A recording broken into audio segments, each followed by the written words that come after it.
We'll now convene the Minturn Town Council meeting of November 1st, 2023. We've been in executive session, so I now reconvene in open session. The time is now 5:30 and executive session has been concluded. The participants in the executive sessions were myself, council members, Gusty Kanakis, Brian Rodim, Kate Shafani, and Tom Sullivan.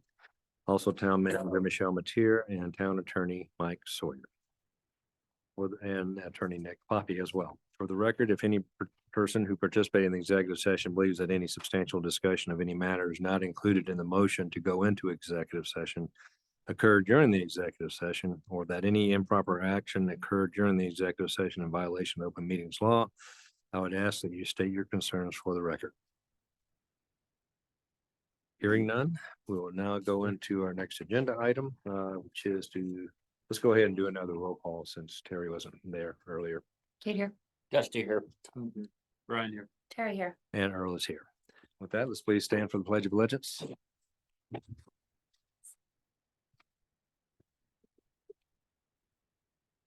Pledge allegiance to the flag of the United States, to the republic which stands one nation under God, indivisible, with liberty and justice.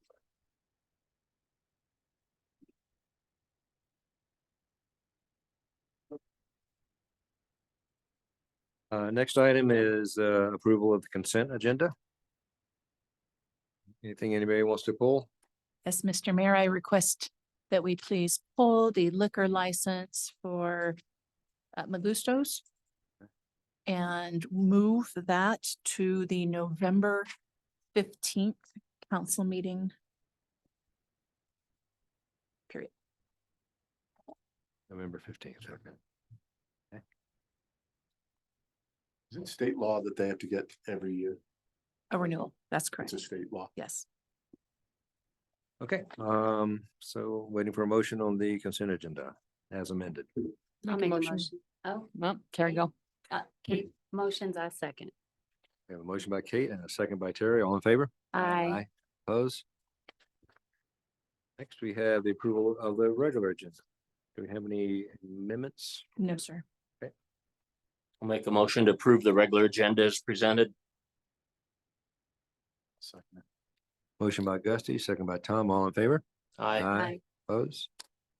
Do we have any declaration of conflicts of interest on any agenda item from the board? Hearing none. Okay, next we have the public comment section of our agenda. If there's anybody here or in Zoom land that wishes to address the council on any town issue that is not on the agenda tonight, you're welcome to do so now. There's nobody in the audience. Okay, And Mr. Mayor, I have a public comment to read into the record. please do. First off, my apologies to Mr. Frank Lorente, as I had told him I would read this into the record during the water rates conversation at the October 18th, 2023 council meeting, and I forgot to do that. So this public comment is in relation to the water rates discussion from October 23rd, and Mr. Frank Lorente writes, "Council needs to stop raising our water rates and stop taking money from the water fund to pay non-water related bills, payroll, etc. Thanks, Frank Lorente." Okay. Thank you. Okay, next is council comments and committee reports. Okay, you got anything? None. I don't have any either. No. No. No. Well, fine, I won't either.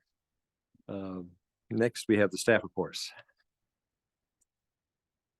Thank you, Mr. Mayor. So my staff report is in the packet. I know that we have a long meeting this evening. If anyone has any questions related to any items in the manager's report, I'm happy to answer any questions. Okay.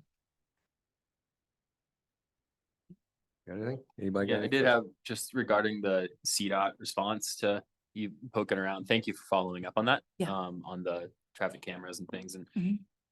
that for sure felt a little patronizing, but great. They're at least they responded, which I'm very happy that we're getting a response, and hopefully they'll follow up with more information. But I think that they are misunderstanding. We've seen a lot of comments on a lot of different topics about people about speed in the community, and I think the idea is not to just go paint over the speed limit signs and drop them lower. I think people are asking for things like crosswalks and traffic control and calming measures and things like that, and actual road design things, not just putting up new speed limit signs. So Thank you, Brian. Thank you.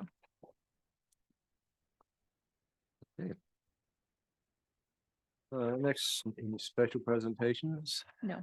Good. Now we're down to business items.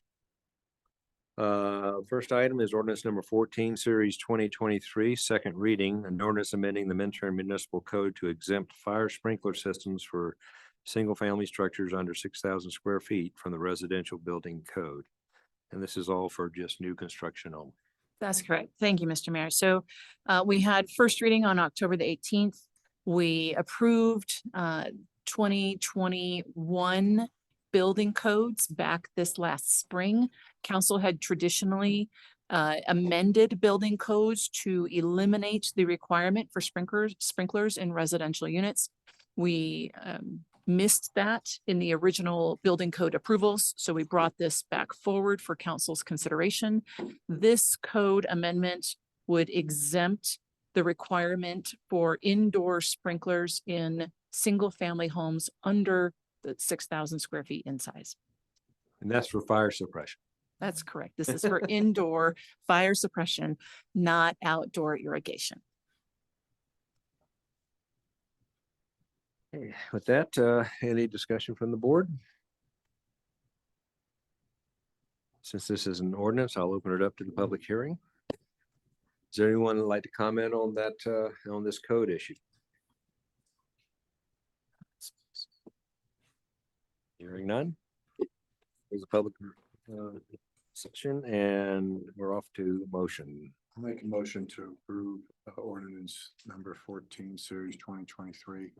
An ordinance of the town of Minturn, Colorado, amending chapter 18 of the Minturn Municipal Code. to amend the 2021 International Residential Building Code concerning the sprinkling of residential buildings under 6,000 square feet. I'll second. Motion by Tom, second by Kate. All, roll call, please. Kate, I. Dusty, I. Tom, I. Brian, Terry, I. And Earl. Aye. Next item, ordinance number 15, 23, series 2023, first reading. An ordinance approving the Minturn North final plan for PUD. Mr. Mayor, good evening. Thank you. Couple comments before I get started. I do have a presentation tonight. I know you guys love those. Lots of Absolutely. lots of text, lots of conditions, all that stuff. But we do need to go through that, so I'll be as brief as possible. The applicant is here tonight. I believe he may have a short presentation or at least be here to answer any questions. It goes without saying, this has been a long road to get to this hearing. And I would just first like to thank all of my fellow compatriots, Mike and Michelle and Jeff, all the other consultants that have worked on this for over 3.5 years. Trying to get this right, trying to address sticky issues such as water, engineering. This is not the easiest site to design for. We're talking about the Minturn North PUD, which is Union Pacific Railroad property. So I know a lot of that goes without saying, but I just wanted to recognize that there's been a lot of work that has gone into getting to this point.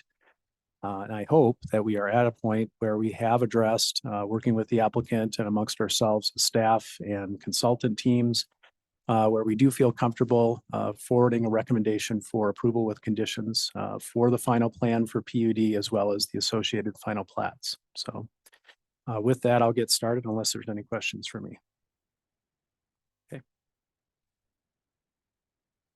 So as I mentioned, this is the first public hearing for the final development plan for PUD, as well as final subdivision plats for two different plats. One to create the Union Pacific Railroad parcels 1 and 2, which will create land that can be then sold to the developer and then subdivided further, which is our second final plat for the Minturn North PUD. To create 39 lots. So that's what we'll be talking about tonight. Just real briefly, an outliner of the agenda tonight. I'm going to just provide a general overview of essentially the preliminary plan that was approved in July, and the plans have not changed substantially between then and now. The PUD final plan, final plat process really is a technical exercise just to address any outstanding conditions of preliminary plan approval and to make sure that we have all the technical aspects of the project correct, getting 100% construction drawings and that type of thing. So I'll summarize that as well as the PUD approval process, the final plan, final plat approval criteria from your code. Summary of the Planning Commission's review and recommendation. The Planning Commission just reviews the final plat. They do not take action or review the final plan. I'll get into that later. Then I'll cover some outstanding issues and how staff has worked with the applicant to develop and amongst ourselves to develop a list of conditions that we feel will address any outstanding issues before this goes before council for a second reading, before subdivision improvement agreement or development agreement is presented at a subsequent hearing.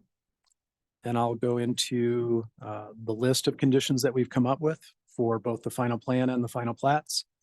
And then I believe if the applicant doesn't have any presentation, we have public comment and then question and answer by council. So the preliminary plan that was approved in July has, again, not substantially changed at all. We're still talking about a 100% residential planned unit development or PUD. It is for 39 single-family residential lots, along with open space and land dedications to the town. It is a single-phase development to be developed by the master developer and the applicant.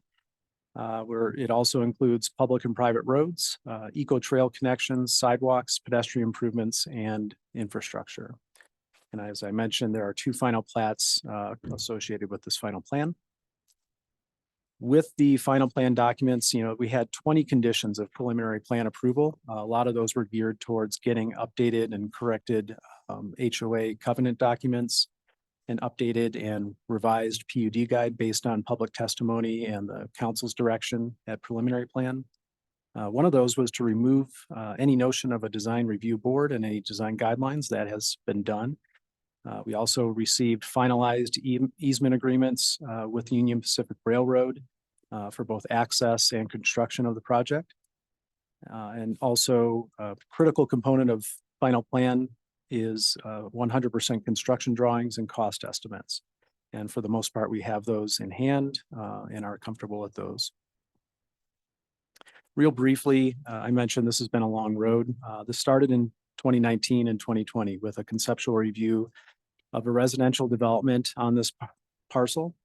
That then transpired into different iterations of preliminary plan applications. And we finally got to take final action on a preliminary plan in July of 2023. And that brings us to tonight. The applicant has worked since July with the town to present final plan and final subdivision plat documents.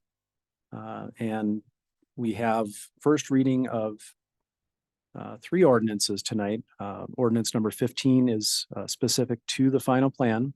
Ordinances 16 and 17 relate to the two different subdivision final plats. At a subsequent hearing where we would have second reading of ordinance 15 and also 16 and 17, we would present a resolution and a subdivision improvement agreement at that time with final cost estimates and the development agreement. And Mike is here. He can certainly chime in on what that's all about. So real briefly, the three sections of the code that we had to really operate under, section 1615-200, which is final plan for PUD, and 1615-160, PUD preliminary plan. That is a bit of a misnomer. Under section 1615-200 final plan, it basically says that the same standards that were used to approve and review preliminary plan for PUD are used at the final plan stage. So that's why I'm referencing a PUD preliminary plan section. Again, that is the approval of the development plan is covered under ordinance number 15. And then for the final plats for subdivision, section 17-630 requires town council review. It also requires planning commission review of final plats, and those are covered by ordinances 16 and 17. Any questions before I go on? So these are the criteria that you are charged with reviewing the final plan based on the final plan for PUD section in the code. The first one is the resulting development will be consistent with the community plan, and the proposed PUD reflects the character of the town. B, the area around the development can be planned in substantial harmony with the proposed PUD. C, the adjacent and nearby neighborhoods will not be detrimentally affected by the proposed PUD. D, the mass and scale of individual buildings and overall density of the PUD shall be consistent in scale and character to avoid abrupt and or severe differences with the surrounding area. E, the PUD can be completed within a reasonable period of time, which shall be determined prior to final approval of the PUD. F, the PUD provides for the appropriate treatment of the Eagle River Corridor as a community recreational amenity and focal point. G, the residents of the PUD have easy access to recreational amenities. H, any increase in density proposed above what is permitted in the underlying zone shall be mitigated by increasing the land dedications to open space, recreational amenities, or other public facilities and services. I, any proposed commercial or industrial development can be justified. J, the streets are adequate to support the anticipated traffic and development will not overload the streets outside the planned area. K, proposed utility and drainage facilities are adequate for the population densities and type of development proposed. I've highlighted that or bolded that because I want to come back to that. There were two out of these criteria that we felt were not being met, which led to conditions of approval that are being recommended. L, residential density and intensity of other uses shall be limited as required by the town council upon consideration of the community plan, the official zone district map, and the specific characteristics of the subject land. M, a favorable finding is made on the environmental assessment or environmental impact report. That one is also highlighted. And N, the preliminary plan for PUD shall comply with the town's open space and recreational standards.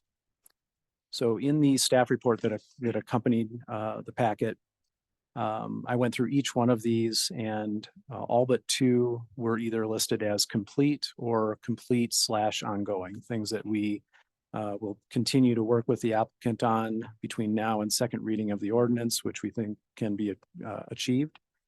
And then the two standards or criteria that were highlighted or bolded. We're going to talk a little bit more about those, but those relate to condition number 1 in the staff report, which has to do with the need for further evaluation of geotechnical conditions and hazards analysis regarding mud flow and debris flow. Those are things that we talked about at preliminary plan. We still are not satisfied with where we are with those, but I think we have a condition that we feel can be met and that we can get the information that we need prior to any either recording of final plats or prior to building permits.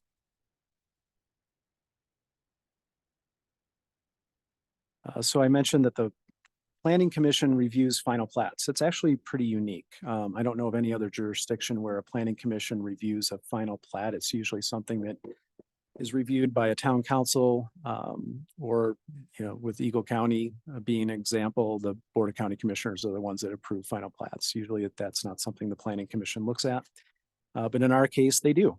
So the Planning Commission reviewed the final plats on October 11th. They had no comments and they recommended approval of both documents.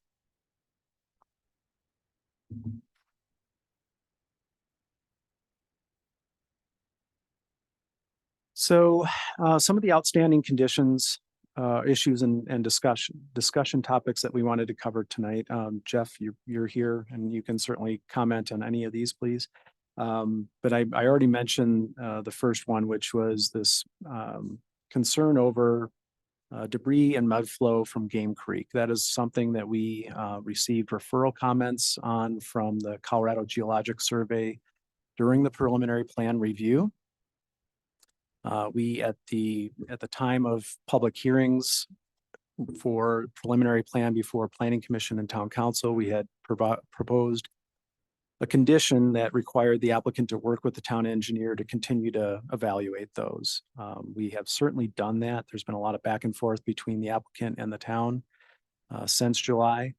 But I don't know that we're exactly where we need to be. Essentially, we need to ensure that the proposed mitigation within the PUD, which is not only some drainage ditches, it also involves a berm along the north side of the PUD that would deflect any potential mud flow. And that was based on a mud flow hazards analysis by Wright Water Engineering, which is one of the applicant's consultants. That set of information was re-referred to the Colorado Geological Survey. There should be a letter in your packet from CGS. They were not satisfied that the evaluation had really addressed what their concerns were. So we'll get into the proposed conditions of approval. But we do have a condition of approval that I have proposed. I believe the applicant has also proposed some additional or alternate language that I believe we're okay with. They're very similar, but we'll get into that in just a second. We are still looking for final design and cost estimates for the paving of County Road 14 north of the Minturn Road PUD boundary. That is something that we believe can happen prior to, I think within 1 year, we're looking for the cost estimates on that, and then within 3 years that would be completed. Eco Trails Game Creek Bridge Crossing, still in the design phase. I think that's something that we're also looking not too far in the distant future of getting those final plans, getting the cost estimates, and having it completed within a period of time. Same thing with the Highway 24 turn lanes. We have, I think, correct me if I'm wrong, I think we had preliminary designs that were initially approved by CDOT with an old access permit that had been issued. We just need to have those cost estimates updated to today's dollars. I mentioned the additional mud flow and debris flow hazard analysis that we're looking for.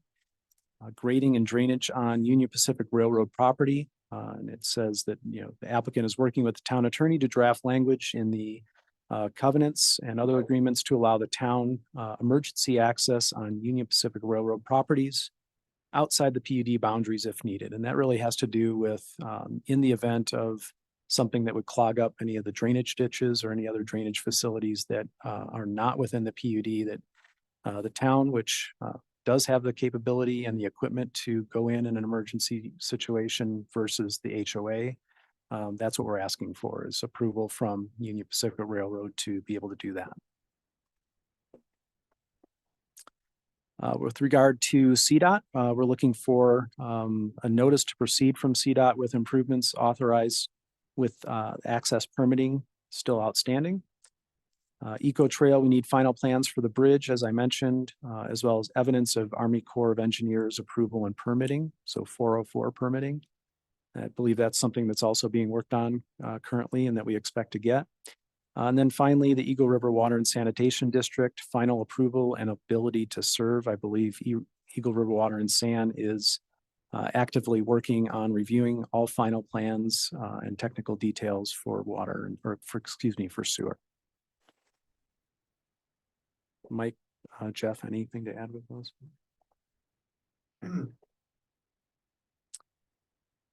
So just some real high level summary from my perspective. The final plan reflects no substantive changes since preliminary plan. That's pretty important. If you get to this point, you don't want a substantial difference between what was approved at preliminary plan and what is being proposed for final plan and the platting of lots. In this case, there have been no substantive changes other than the applicant's actions to respond to specific conditions of preliminary plan approval, most of which are reflected in the 100% construction drawings that have been approved, provided to the town and reviewed by staff. The final plan meets a preponderance of applicable approval criteria and findings as conditioned.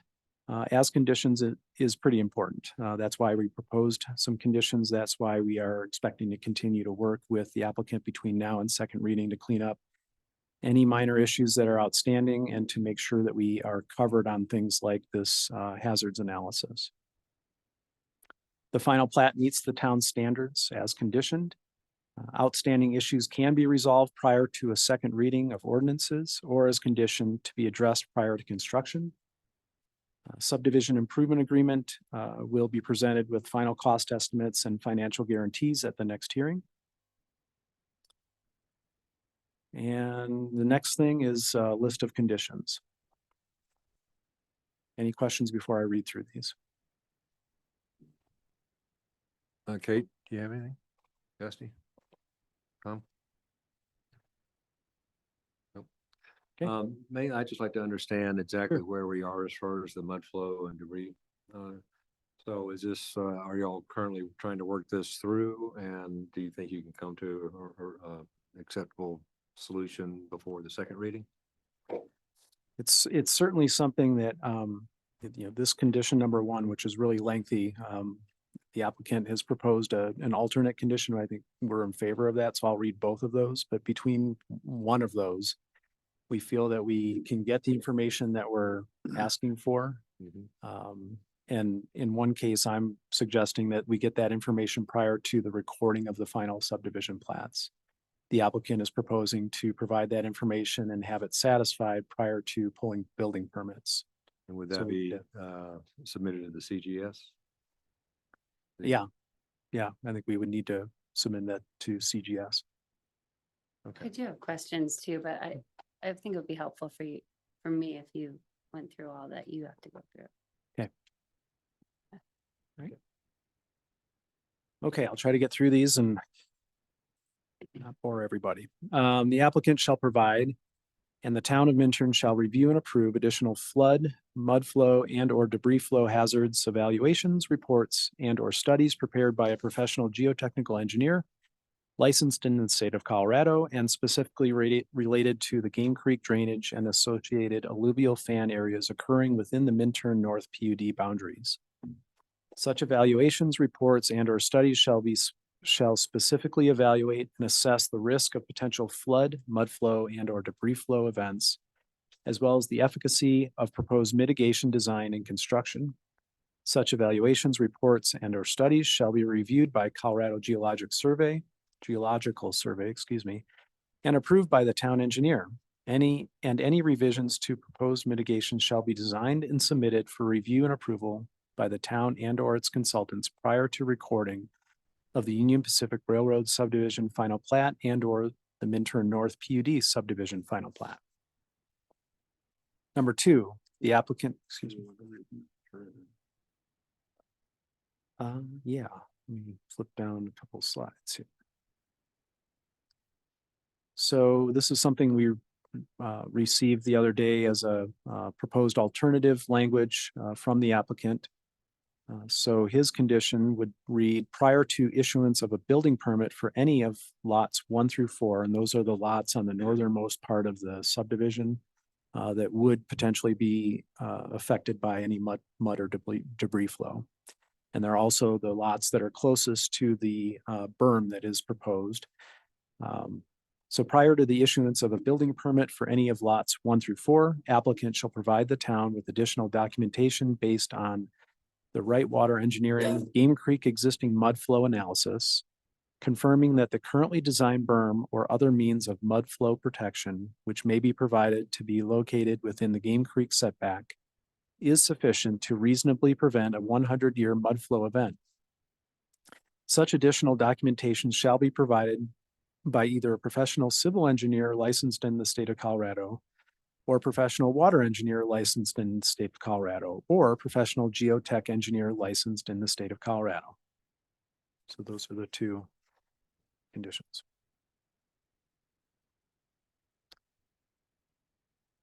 Okay, so I was at condition number 3 for the final plan. The applicant shall provide 100% construction level plans and cost estimates for County Road 14, the extension of Minturn Road, within 1 year and constructed within 3 years of final plat approval.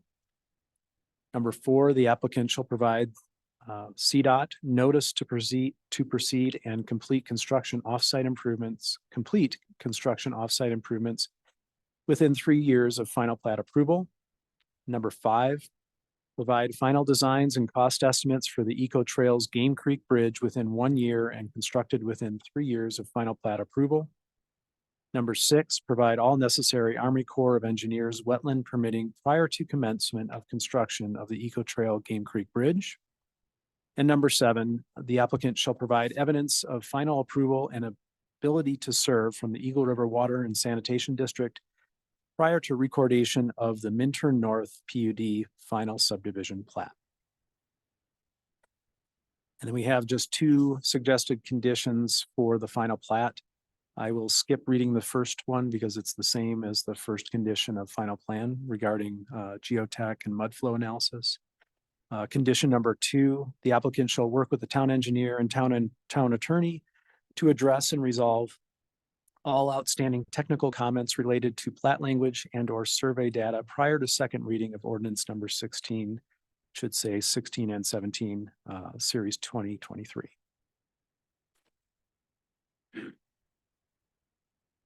Any questions on those? Okay, so as always, your options tonight are approval with conditions, denial, or continuance. And then just real briefly for the audience, the next steps as we anticipate them would be if there is a first reading and approval tonight of any of these ordinances, that would then continue into the future for a second hearing and a second reading of those ordinances. And then at that time, when we're doing second reading of the ordinances 15, 16, and 17, we would also present a resolution with the subdivision improvement agreement and final cost estimates. So that is all I have. Okay. This time I'd like to turn it over to council. Wait, Rick, would you like to speak up at this time? Short concepts, representing the crossing. Yes, maybe mud flow seems to be the big topic, so I think there's more to talk about there, I guess. What we're talking about is there's a study that Wright Water did that showed in a certain condition there, which is 100-year flood, plus they explained to me yesterday, 3 feet of debris flow, which could create a mud flow onto the site, which generally it affects lots 1 through 4. So we have on the current civil engineering drawings, a berm that's been placed between lots 5 and down all the way to lot 1. And what we're doing right now is just confirming that the height of the berm they're plugging into their model actually deflects the mud flow back into Game Creek. So that's what they're currently working on. What I suggested on the condition of approval is that we do that based on building permits for lots 1 through 4, because those are the only 4 impacted by this particular mud flow, debris flow, whatever they want to call it. So with CGS, it's more complicated. What they were considering were really catastrophic events that occur well up the hillside, up Game Creek, above all of Taylor Avenue, which would require a survey of all Taylor Avenue homes in the event of a fire that would take out the entire hillside, followed by a torrential rain that would cause a debris flow through the Taylor Avenue homes, and the survey of each home and any obstruction between there and the site. So what we're focused on is just the site itself, based on existing conditions, because we're not impacting anything above the site. So if there were a greater event, it would obviously impact any existing homes that are on Taylor Avenue or up Game Creek or anywhere in that area. And Wright Water Engineering in their letter obviously expressed that they have done a visual inspection. They don't see any evidence of that. So that's led us to where we are today. I think with everybody being comfortable with saying the mud flow through this area, we need to verify the berm height that currently is 2 to 2.5 feet, somewhere in there. In height to deflect the flow should it ever occur. So as far as going back to CGS, in my opinion, we should be able to rely on our consultants, which Wright Water are the ones that actually put up the report, and they're the ones doing the next study. So if there's any other questions, I can answer. I have a question. Yeah. Are you willing to agree not to convey lots 1 through 4 until that process has occurred? Yes. So Brightwater should have us that report, and we believe it's adequate now based on the preliminary study of it. But they should have us that report by the next meeting. I just don't know if I can really commit to that in the event they don't do what they said they were gonna do. So it only affects those 4 lots. If you could give me the latitude of, I won't convey those 4 lots, that's fine. 3 of those are my friends. So, and one of those is recently under contract, but that's fine. He doesn't want to close initially until after the first of the year anyway. So that would be fine. Any questions for Rick? Okay, any questions for staff? Yeah, go ahead, Rick. So I think Scott in yours it referred to geotech. Okay. For Right Water, I don't believe it's technically a geotechnical engineering firm. They're a water engineering firm, so they're the ones that actually do this. So that's why in mine, I said either our civil engineer or water engineer or geotech. Thank you. Okay. Yeah, Not yet. Dusty? Only question I'd have is, County Road number 14, would that be paved before the project starts or after the project's finished? The way we have agreed to it now, we have to have, Mike, correct me if I'm wrong, but design work done within a year. And the completion of the roadway within 3 years, which is the project duration. And there's part of us that, it also is the same, I believe, on the eco trail. And the reason for that, we'll have so much going on there. We don't want to install something that we're just gonna damage. Right. So I understand that. Yeah, thank you. Do we have input on that road design? So the development agreement, which will be presented to you at the next meeting, does require that the 100% engineered plans for the road design come and be evaluated by the town engineer. it's all covered by the development agreement or subdivision agreement, so the collateral will be there regardless. Our intent is to actually do it in one continuous flow. Easier.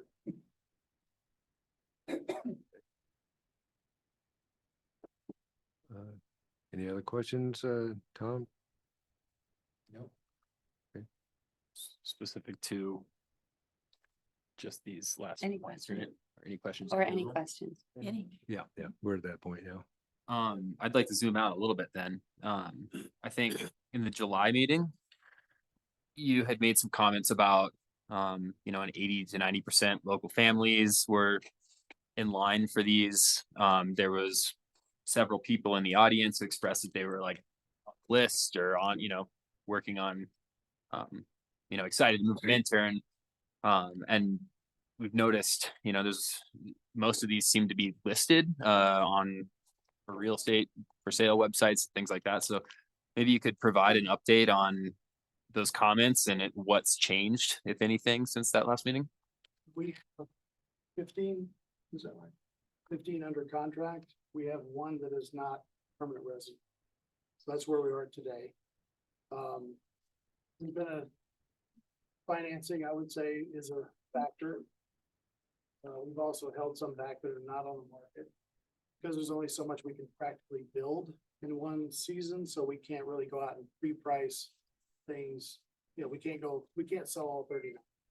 There's no way we can practically build all 39 at one time with the labor market that we have. So we're not in a big hurry.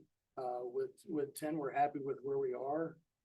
15, 5 of those are ours, investor lots and that kind of stuff. So Is that counting the affordable Yeah. units? yeah, so that right now on the affordable, we have 3 of those under contract, all permanent residence. One is their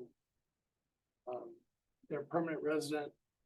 I don't know if she works here or not, but he's employed out of here, but they're permanent residents, so they meet the criteria. Can I ask a question? Yes, please.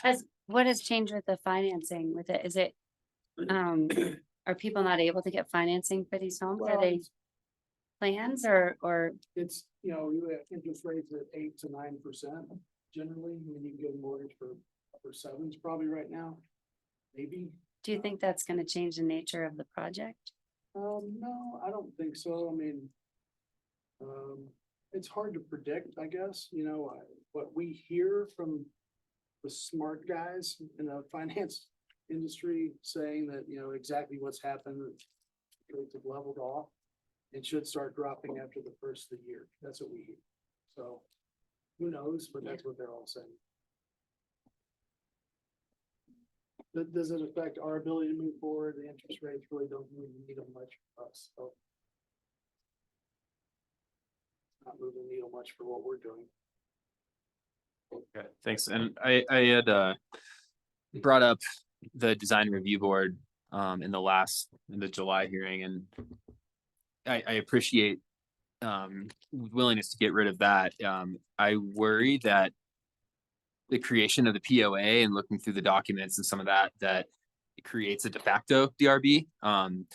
There's a language in there that if somebody wants to do an improvement, it has to go to the executive board of the HOA and the POA. And I get, you know, with open space and you know, maintenance of the roads and things like that, the need for some sort of funding mechanism. But I think in general, the way that HOAs and POAs are formatted and run are pretty diametrically opposed to the town of Minturn and our community plan and our guidelines. So I think what I would ask is to make sure that that POA does not prevent Minturn from being Minturn, from having character, from, you know, there's a poster with unique architecture and different colors and people deciding to put fun decorations in their landscaping without an executive board telling them they can't do that.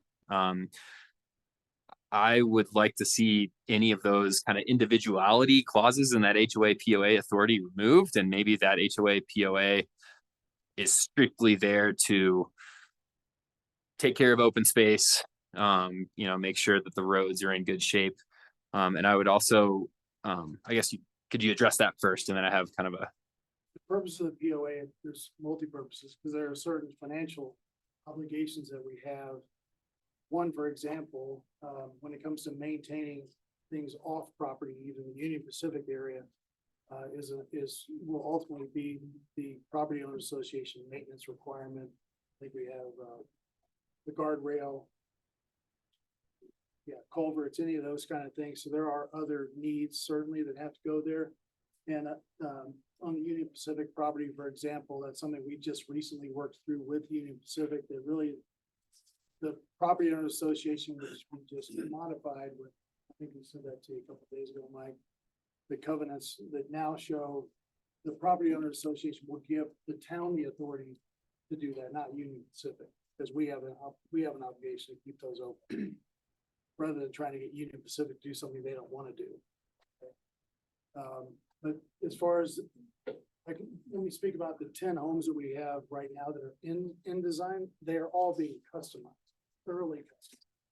There's no restriction on color. They're going to choose their own colors. They're going to choose their own exteriors. We have some that want some more modern, some that want more traditional. So we're working through that right now. Every house is different right now. So although we have a starting point, that's just a starting point so they know what the price is. And then they come in and customize every house. So that's part of our process. As far as the future, the Property Owners Association maintains all the internal roadways and the driveways, the trash removal, all the kind of common things that are in there. If there's other things in there, I'm happy to work with Mike on what maybe is not necessary. But we understand these are not your typical association. So it's not intended to be that. We understand this is not an enclave as much as it is a part of town. Yeah, and I 100% understand. Yes, exactly. I understand the need for the funding mechanism. I 100% get that. Like I said, what really worries me is that, 5-10 years down the road, you end up with this kind of block of people who are in an HOA, and somebody moves in and wants to put up, I don't know, do something different with landscaping that the executive board doesn't like, or paint the color of their garage bright purple and the executive board doesn't like that. You end up with a community that looks more like Singletree, some of these other communities in our valley, and less like Minturn, Old Edwards, Red Cliff, etc. And those are the kind of things that HOA, POA authorities, I think, can overreach pretty quickly. They end up going off on their own, and we've all heard stories about HOAs, becoming very strict and clamping down on individuality and design, which is what our whole town is built on. So that's what worries me there. The other small thing on that is I would love to see, well, I know the Colorado law doesn't allow the HOA POA to restrict xeriscaping or low water use landscaping. So that would probably need to be tweaked in there. But also, I wonder if the trail access, the pedestrian trail access, could either be tweaked or put into the town as a right of way, so that the HOA POA cannot regulate that in a so there's a law in Colorado that says the HOAs can't regulate public rights of way. As far as I understand, you might be able to fill that in a little better or say it more eloquently. But it would be, I think, if there's important access routes for the pedestrians to get in and out and through that flow, maybe it would be better at the town to manage that as a right of way that comes in, so that in 10 years, the HOA can't decide to put up gates and say this is only for residents or whatever it is, or put rocks in the middle of it, or decide to ban dogs and whatever it might happen. Yeah, the plat grants to the town an easement for those pathways, and the plat dedicates for public use, which is not, regulated, certainly not gated or anything like that. The ways within the development. Okay, so we'd be protected on all of those pedestrian accesses. Well, there are 3 pedestrian trails that are shown on the plat, and those are going to be dedicated to the town as easements. And although the maintenance will be undertaken by the owners association. And Brian, just get back to you. Dan just pointed out in the covenants, maybe this is new, it's been evolving. So the covenants do give the town the jurisdiction over design. So there's no, I don't know if there's anything in there that is different or addresses specifically what he's after, but the town has the authority, the sole authority to design.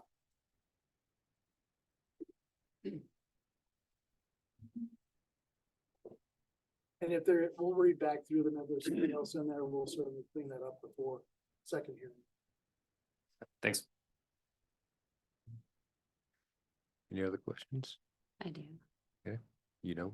Or I do you? do. Okay. I have a go lot ahead. of questions and I Okay. apologize, and I'm gonna try to be organized, but first question on the process for the final PUD. My understanding of a final PUD, and maybe it's a question for Mike, was that between the preliminary and the final, we had all of these conditions met. So tell me how this works normally, because I think I mean, I've sat on other PUDs where we were annoyed with conditions because now we don't have any oversight. We grant a final PUD and now it goes to staff and we don't get to see. It's just oversight, not that we don't trust our staff, of course we do, but explain it.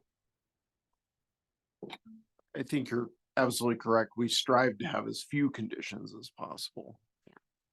But there are inevitably some things that do not affect the overall character and criteria for approving the PUD that, I don't know, generally I would feel comfortable, approving with a condition. Scott can chime in as a planner, with his thoughts on that. Classic example, and it's one of the conditions of whether it's the plat or the PUD plan, but we're awaiting the final blessing from ERWSD as to the sewer lines, the engineering for the sewer lines. Well, you know, if ERWSD says move this a certain direction or that direction, and so long as it doesn't affect other utilities that are underground, that doesn't change the character of the PUD, whether the sewer lines run one way or another. So having conditions again that don't change the things, the elements of the PUD that you as a council person would feel you're responsive to your electorate to, you know, to have oversight over, we generally would recommend approval with a condition. Okay, And so if you see something that you think is different than that, then that's a topic of discussion. okay. Well, a couple things. You brought up ERWSD. It looks like reading in the packet, they were just waiting to complete their upgrades in Dow Junction. Is that correct? Is that why they haven't issued that? Jeff. No, they submitted their plans for the entire subdivision. Yeah. And Eagle River's in the midst of reviewing it, so there could be some design changes, but they'd be minor, Okay. I mean, generally they grant. yes. I mean, they're not gonna deny. No, there's nothing, there's no deal killers in the Yeah. reviews I've seen to date. Okay, okay, a couple questions. I'll try to be specific, not a couple, a lot, I'm sorry. Take your time. So in the PUD guide, let me pull it up here. Page 8. No, sorry. In the PUD guide, it talks about deed restricted units. And it says, it's page 5 of the PUD guide. It says total deed restricted residential units, 39. So I was confused. Are they all deed restricted then? Well, They are technically. Technically. Yeah, That's what I there's wanted to 6 that are clarify. deed restricted where you have to be a permanent resident. Yes, The other 33 are deed restricted where if you're not a permanent resident, you have to pay an the additional. 1%. Okay. Which leads me to, I thought we had talked about raising that 1% at our last meeting. Did we not talk about that? I thought we had discussed looking at that. No conclusions were determined or directed by council. Okay, because I thought we had all kind of, That's So the that one would in be a good addition idea. To the existing 1% town, so it's technically 2%. okay, so it's technically 2. But just to be clear, that's where we left off at the last meeting. So if you're wanting to change that, now's the time to. I would just like to be matchy with anybody else in the county. I don't want Minturn to get any less on a transfer tax. So Can we? only, I'm so sorry to interrupt, but only 12 communities in all of Colorado actually have a real estate Oh, transfer I tax. think you said that last Yep, time. they're no longer allowed in the state of Colorado. Oh, So this is specific to the. Yeah, so the transfer tax applies to all residences within Minturn. There would be a separate transfer covenant, which I is see. a private covenant. That for, again, units within the Minturn North would pay an additional 1%. I am not familiar enough with Eagle County to tell you how many other developments might have a private transfer covenant. I'm aware in the Willits area, which is part of Eagle County, that Yeah. they actually have a private 1% transfer covenant that goes to arts and, you know, a different. separate one than a separate, like It's an a addition. private transfer covenant, yes. Yeah, I mean, the goal, I guess, of a transfer tax is to, we want a thriving community. We want people to be living here and staying here. I don't know if anybody's interested in looking in that. I thought I was. The last one that we did in Eagle County was at 2/3 the point. Yeah, So Oh. we self-imposed a 1% transfer. so it is good. So- So I don't know, so. I would think with 2%, you would be in the highest transfer tax / covenant That's Beaver. payments. Yeah, I mean, you would be above what most other communities pay, because again, in many areas, the county doesn't have a transfer tax, I don't think. Okay, So So that's Beaver Creek, we're Minturn. I get that, but again, I mean, you know, if you're comparing to other neighborhoods in the county, having a 2% transfer assessment, let's call that, would be at the high end of what exists in Eagle County. Because large parts of the county don't even have the 1% transfer tax to begin with. So you're telling me it's good? I'm telling you, you're getting probably more than most other areas in the county. Yeah. Okay. Another clarification. I'm sorry, I'm jumping around, but the PUD guide, says section 2.10, Minturn PUD shall be granted vested rights for a period of 10 years following the Minturn Town Council approval of the preliminary development plan.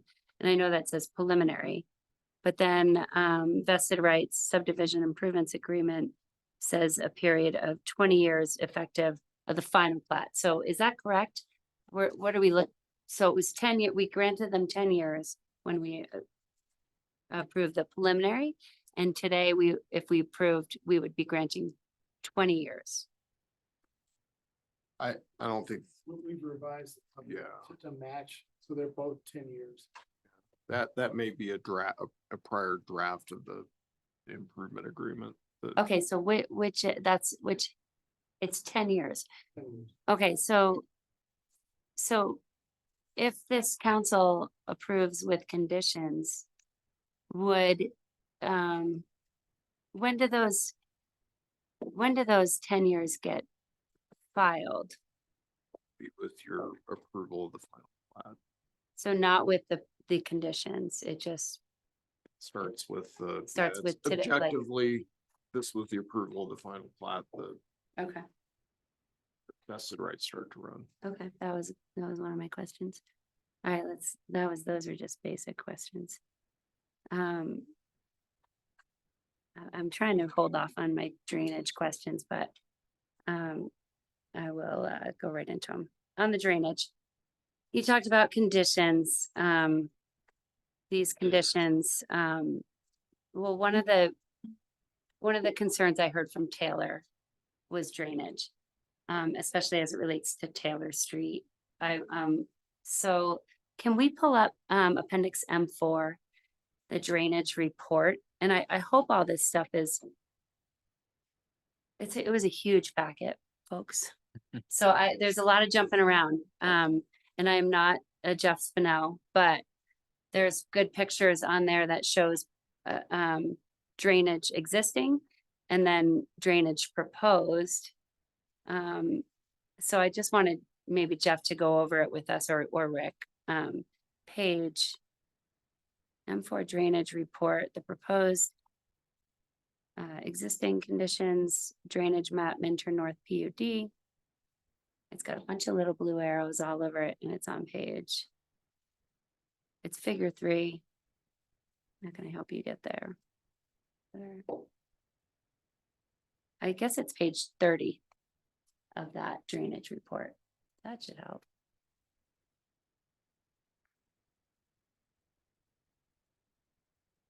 While they're looking, is that berm on each of those lots have part of it, or is it on like a common?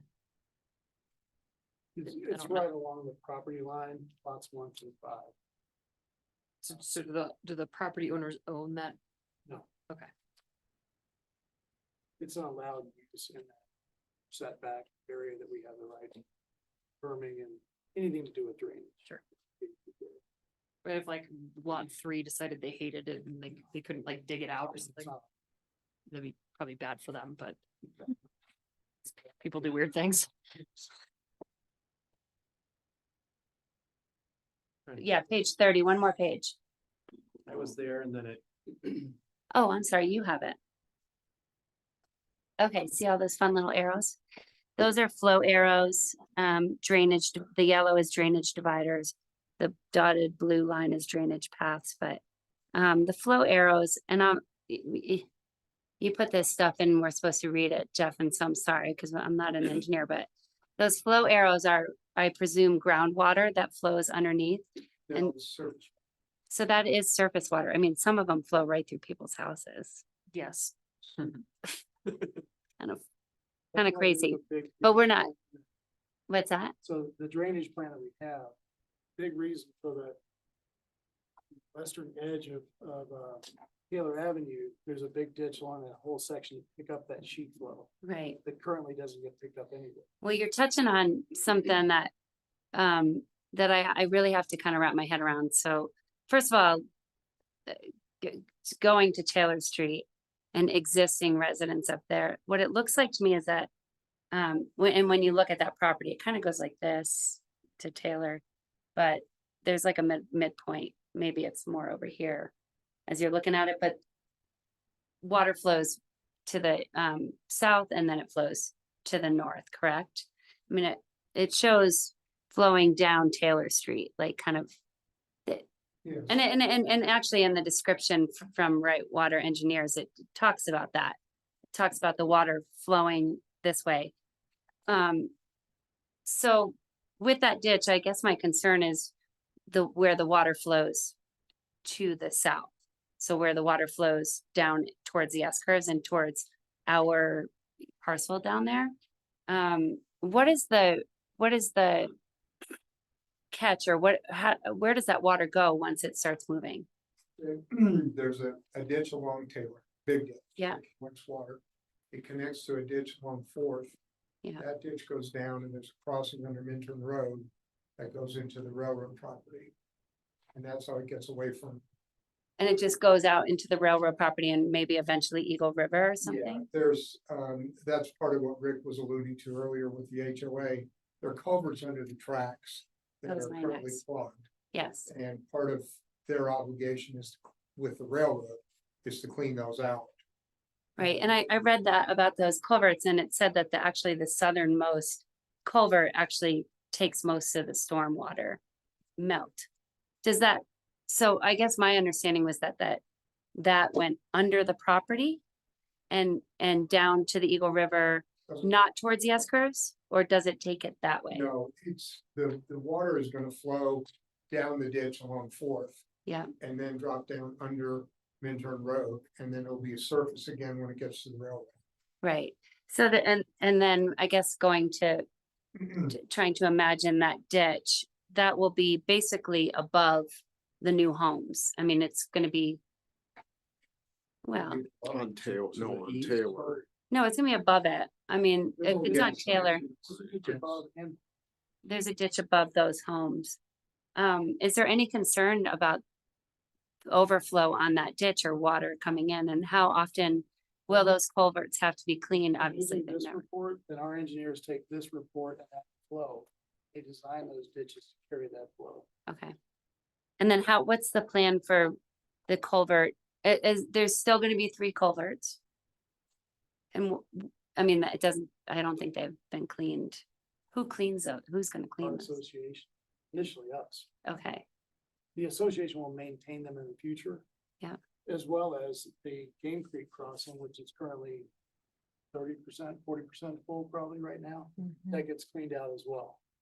okay, let's go to, page, Terry, that's the purpose of the covenant, that the town can step in if the HOA doesn't maintain those culverts. right, Because if they would clog, there's a danger that it would wash out Minturn Road. right. So, and that was my next question is, so the town actually is going to assume responsibility for drainage systems that we don't have the plans for yet. I mean, that's just what I'm reading, is that we don't have these plans yet, but we're gonna have them, but we want to have responsibility of them. We do we do have the plans. Well, not for the mud flow. I mean, No, but not we're still, correct. okay, The mud flow is a separate issue than this. it's separate. Totally separate than what we're talking about here. Mud flow is 100-year event under certain scenarios that may or may not happen. So it's different than the sheet flow, correct me if I'm wrong, Joe, Yes. that we're talking about here. This is just sheet flow coming across the property that either we're creating. So they'll overlay our plan onto this, which they've already done. They've designed all of the culverts around the water flow that's there. And they also take additional conservative steps, contingency, you might say, for what if events. So then go to page 34, please. And to be clear, the mud flow, the berm is already on the plan. What we're doing right now. Yep. Is verifying that the height of the berm is adequate. Okay, yeah, I understand that. I understand. Yeah. Well, I want to make sure that. So those 100-year events, I've been here 32 years, and we've had several 500-year events since I've been here, and the mile slid a couple years ago, like never thought the Minturn mile would slide, but that hillside slid and covered the luge like towards the end of, so that they're happening. And then that is one of those things that you're talking about is that's not even on your property. And Here's what I would say. It never came onto the property. no, it's not even close to your So- property. So that's what we're saying is it's kind of you could run 100 different scenarios that involve where cars are parked on certain streets that would debris direct flow. Right. As far as debris flow anyway. So there's a lot of what ifs you could plug into that scenario. That's why we're focused just on the Game Creek section behind lots 1 through 7. So now, with the new plan, if you can zoom in on it, it just shows 4 exit points from the property. You're talking about the ditch, the culverts under. Well, this is the updated proposed conditions drainage map.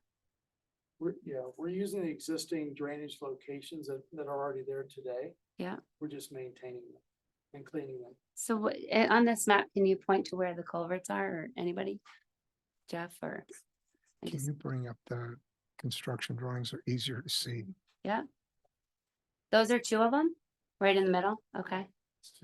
And there's existing, you see drainage here. Just becomes a giant bog in the spring. There's another one down. See a Game Creek. So ultimately it all flows. Oh, back okay. Into what comes under.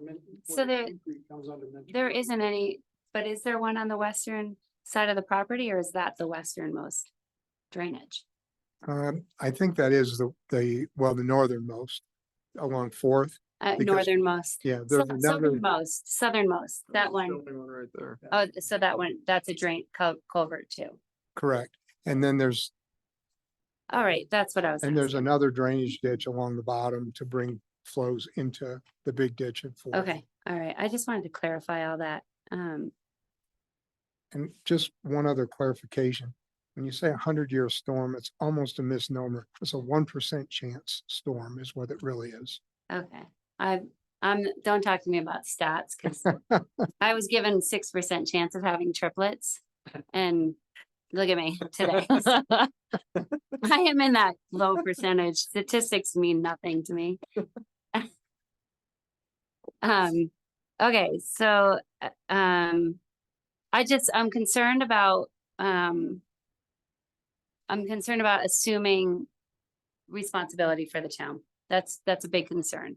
And I think staff has flagged that. So that's what, the 2 reasons I'm bringing these up is because you guys told me to think about it, and then in the staff report. And then also I heard a lot of Taylor residents express concern about how Taylor is going to flow with drainage. Because I think they already have problems with ice and everything else on that road. So I want to make sure we're covering our butts there. Okay. There are a couple other things. The project talks about a single phase.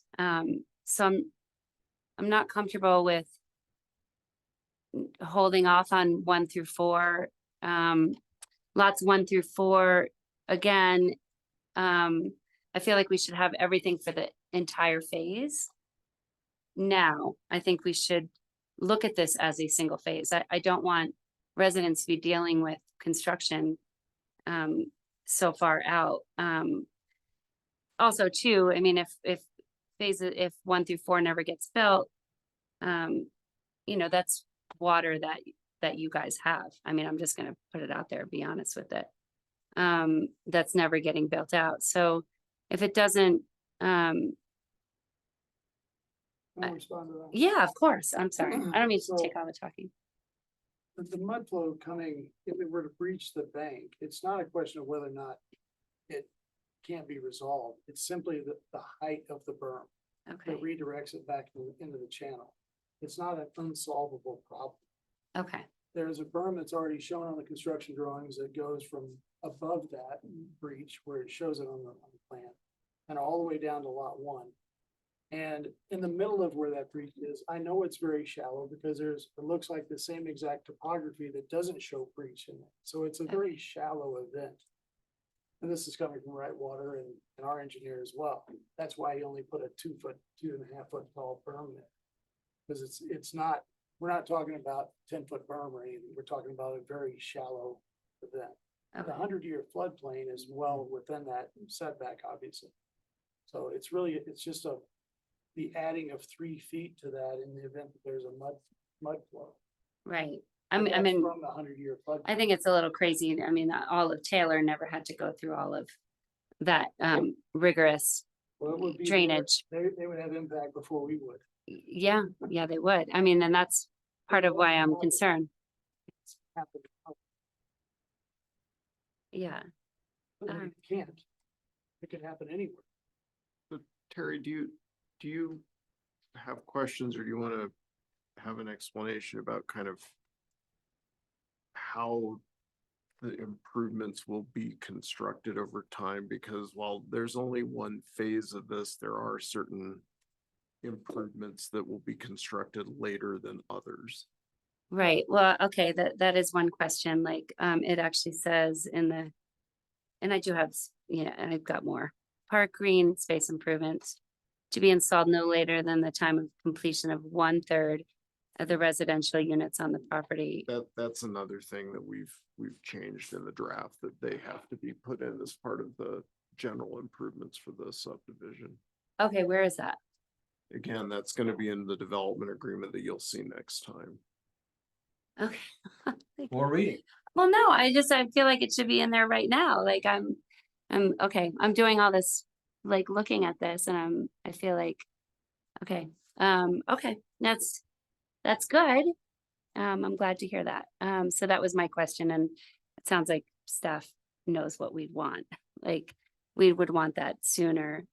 So what will happen? So, they've got construction plans for the whole subdivision. And they will, before they start to construct, they'll have a meeting with Jeff and with Scott.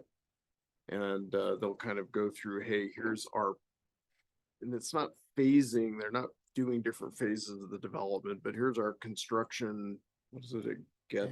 Management, yeah, we're gonna work on this between these time frames, and then we move over here and then over here, and it's a big project. Yeah. Things won't all happen at once.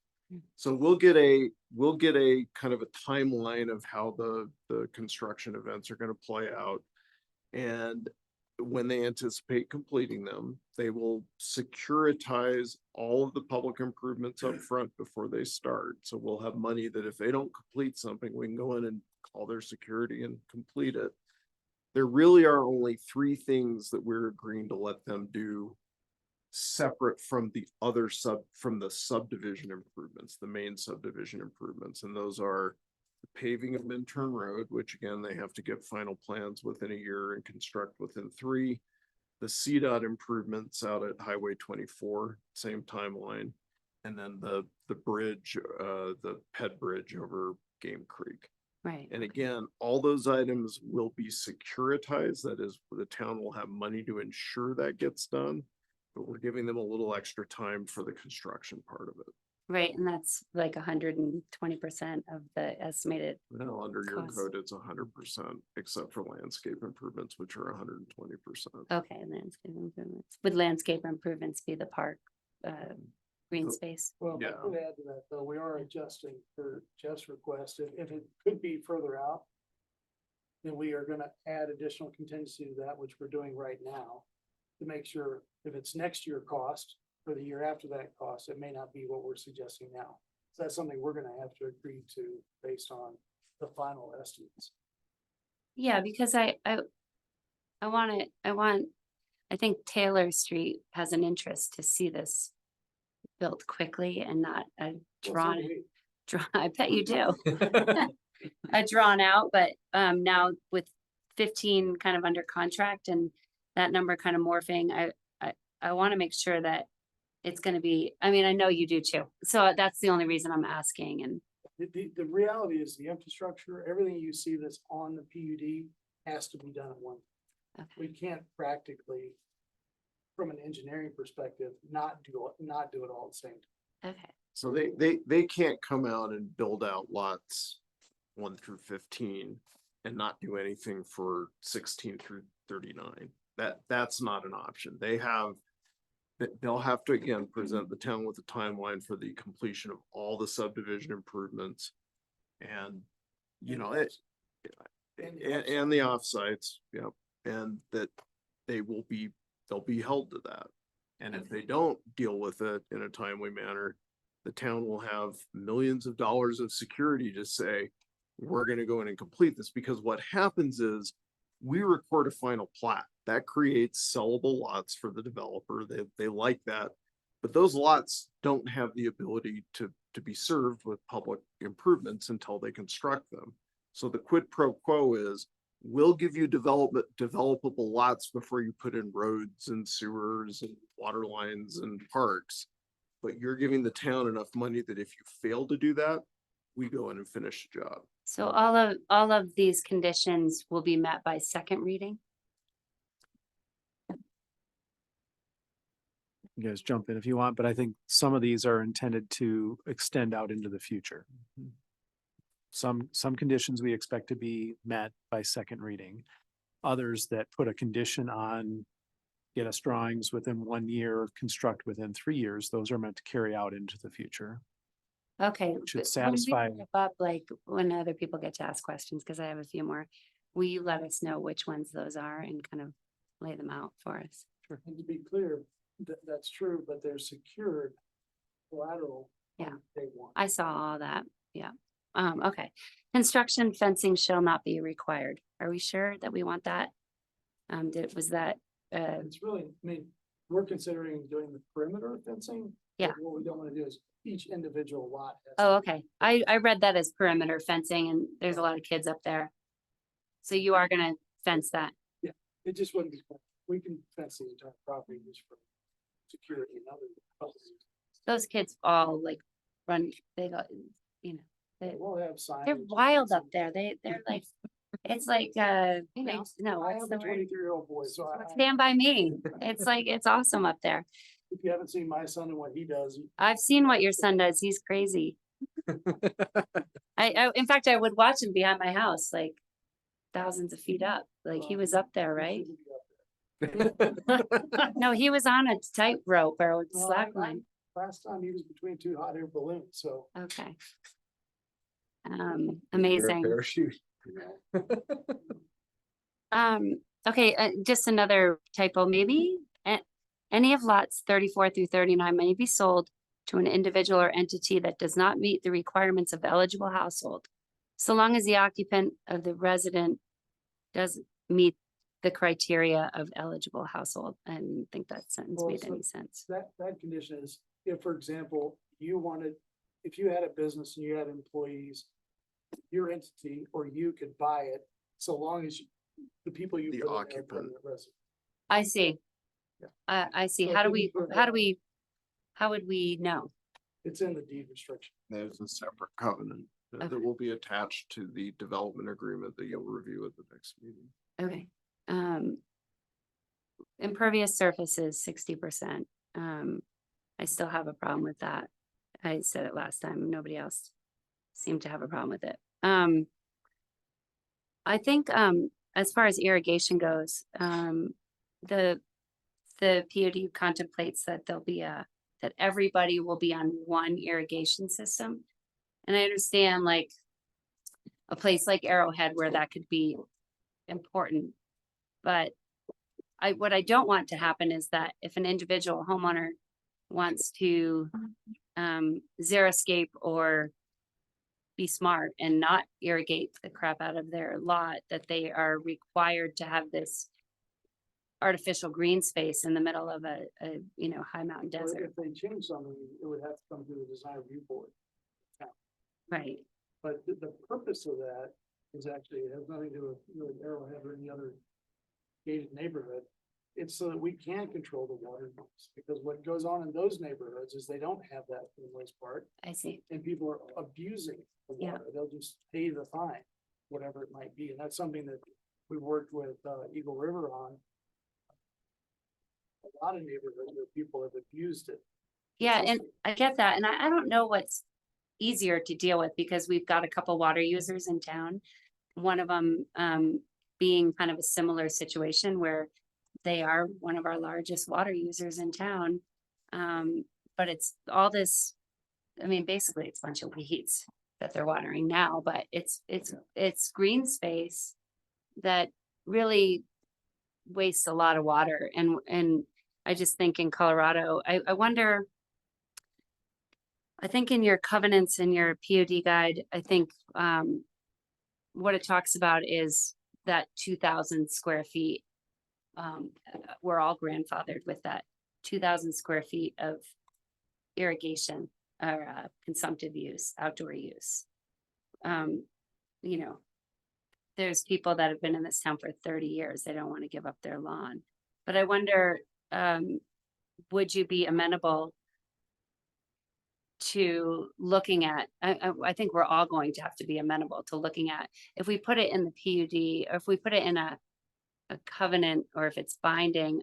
I'm just wondering how to not make that binding, because I think we're gonna have to make it not binding 30 years from now. I think when we start really dwindling our water supplies, I wonder how to address that with you guys. We're held to a different standard than 30 years ago, 10 years ago. Now we have water-wise landscaping, we have different spray heads, a lot of different things, which is part of the reason to keep the property owners in control of that. So the group can say, no, you can't, because what's happened in neighborhoods that I've developed is I go out there now and see the lawn now goes from here to back there. Yeah. It's not the guy that wants to do less, it's the guy that does more and doesn't ask. This gives us some right to go back as an association and say, no, you can't do that. Well, the association is the owners though, right? I mean, it's, Yeah, but you're talking about 39 people trying to agree on something that there's far more attention on that now than there has ever been. And the best way to control it that we've seen is to have one meter that's controlling the entire area, and they're rotating the use of that water appropriately, rather than all 39 saying, 7 o'clock in the morning, let's turn it's on. It's best for my lawn, so that's what I want to do today. This that- rotates the system so it doesn't all of you do it at the same time. Well, I was trying to look up this in regards to HOAs and POAs, and maybe you all can weigh in on this more. It does seem like Colorado has a law that says HOAs and POAs cannot prevent you from xeriscaping or using drought tolerant plants and things like that. So somebody could always go less water, okay, but the idea is they couldn't go okay. more water because the I'm glad you HOAs. looked that up. That's good. Actually turf. Not like artificial turf. It is the new thing that's coming out, and we have some new developments that are putting up. You'll see them in other areas like Arizona, Yeah. California, and those kind of places. That is what my opinion, that's coming. So, yeah, me too. I think so too. And I wonder, so you'll have one irrigation system, and so Jay will bill the HOA, and then every month everybody gets a water bill, Well, it's a part of their dues. right? So, but if it's up or if it's higher use, somebody's got a 2,000 square foot turf. Well, I don't remember how that's written exactly, but then there would be certainly a conversation that would have to be had with the association, not just the individual. Which is the problem in other areas around here, other gated areas around here where they're overusing, but it's one person that doesn't care. And the association doesn't have the right in that circumstance to go in and do anything with that person. Eagle River Water certainly is the only organization technically that has the authority.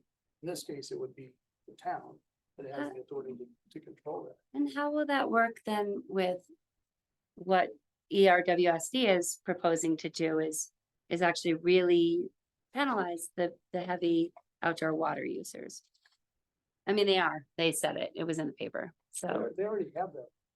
yeah, but how would we do, They don't, how does that how are we gonna, because we're Minturn. are we gonna just divide by 39 and, No. So this would be, like Rick said, a 1 metered system. Christy Radabai has looked at the, Minturn water accountant has looked at this in depth, and she's pretty excited about this system that's being proposed.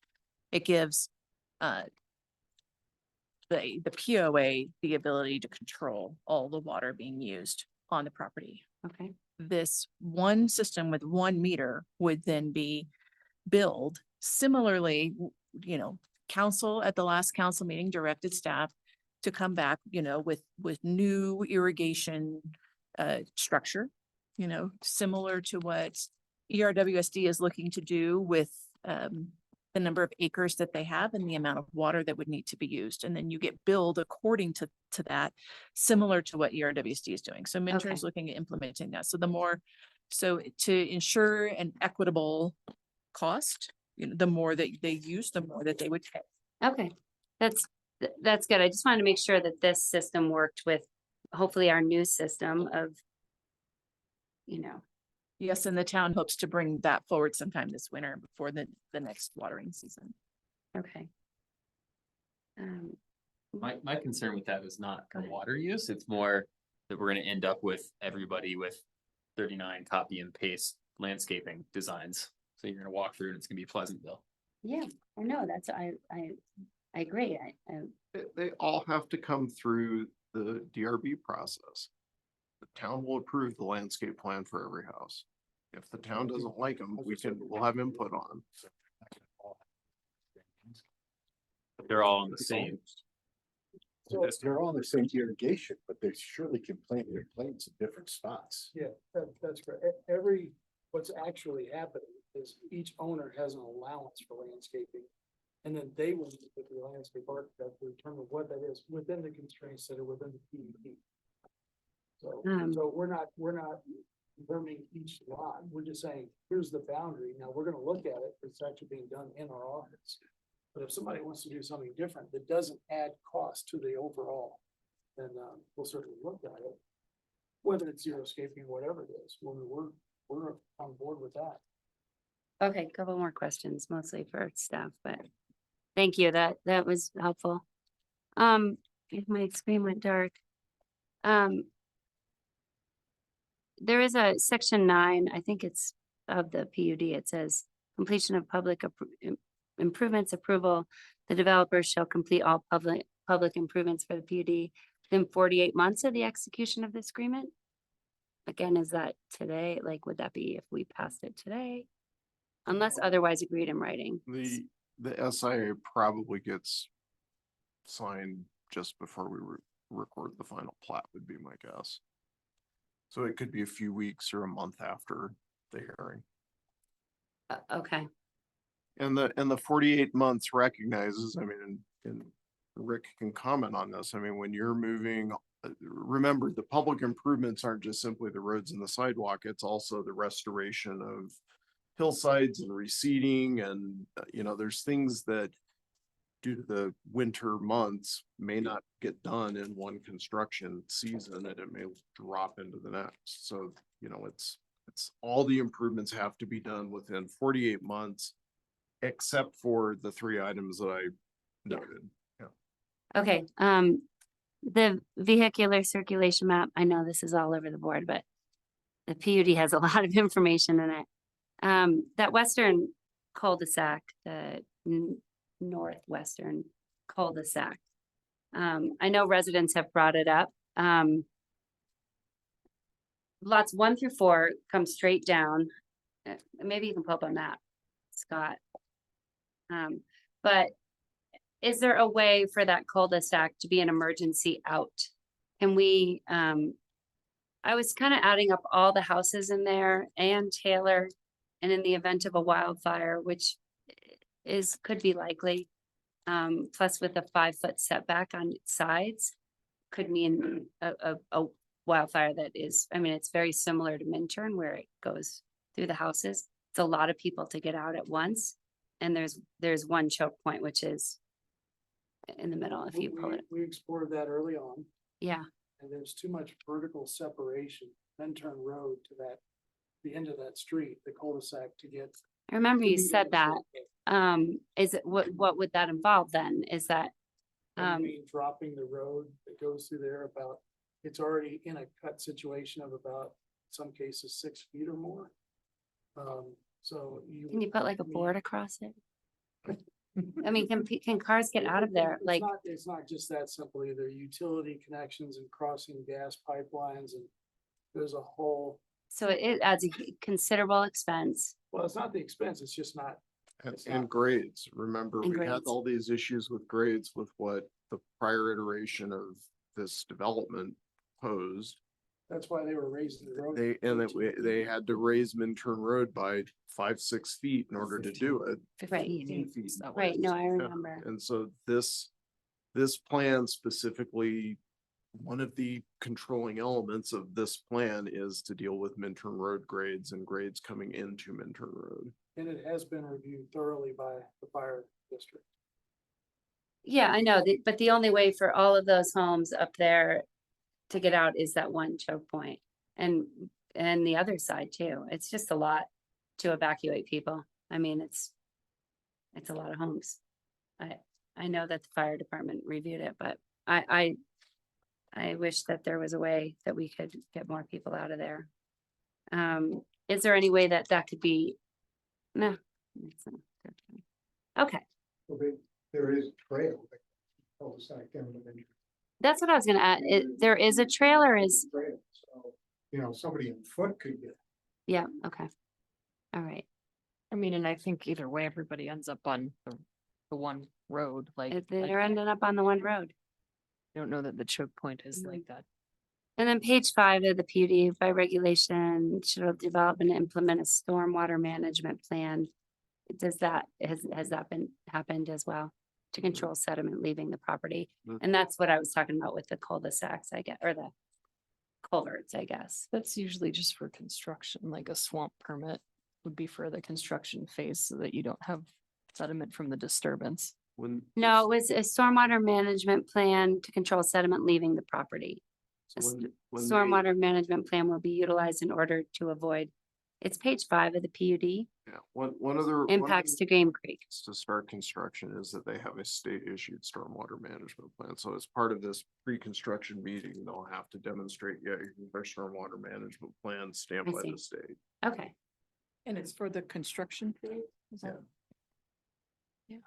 so that's before permitting, that occurs before, I was just curious, I read Also it. have a permanent stormwater management plan. Oh, and then two more last questions. Thank you so much. Dogs, I read in the PUD guide, and I'm trying to find the page, that you will not be subject to Eagle County Animal Services. Is that correct? Well, there's a wildlife. Wildlife. Mitigation plan. Yeah, It actually has that. It's an exhibit to the covenants. That also goes through everything we did with, yeah, it says dogs. CPW. So all that we've gone through with Devin, is that? Devin Duval.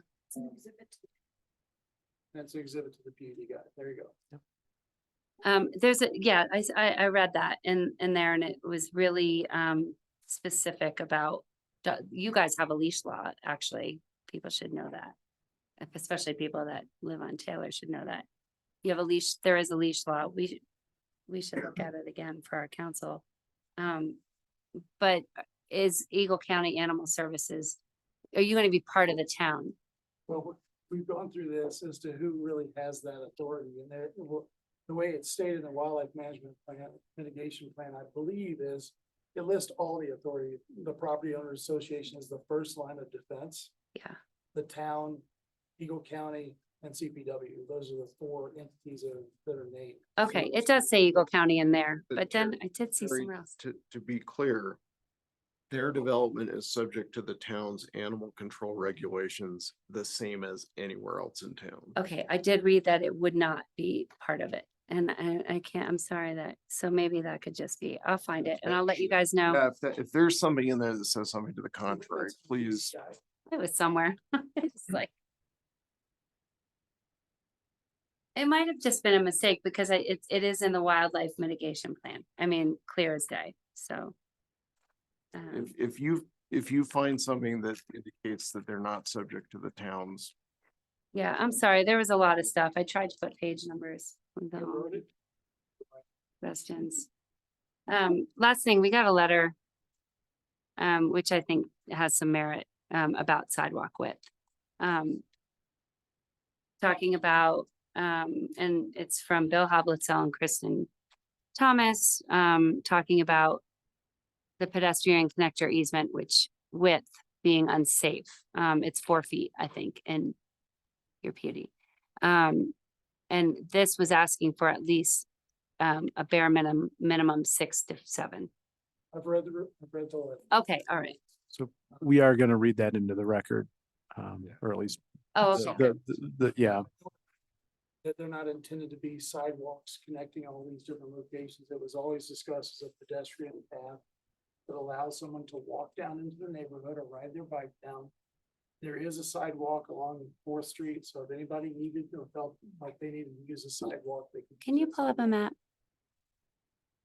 Please. But we shouldn't be looking to pave trail connections that are 6 feet, 8 feet wide. That was never anything we discussed. Going from, if you're leaving our property and going to Game Creek, you're going up a single track. That was the whole point, is that you're having more of a soft service trail is how we've always discussed it, not being, a sidewalk connection.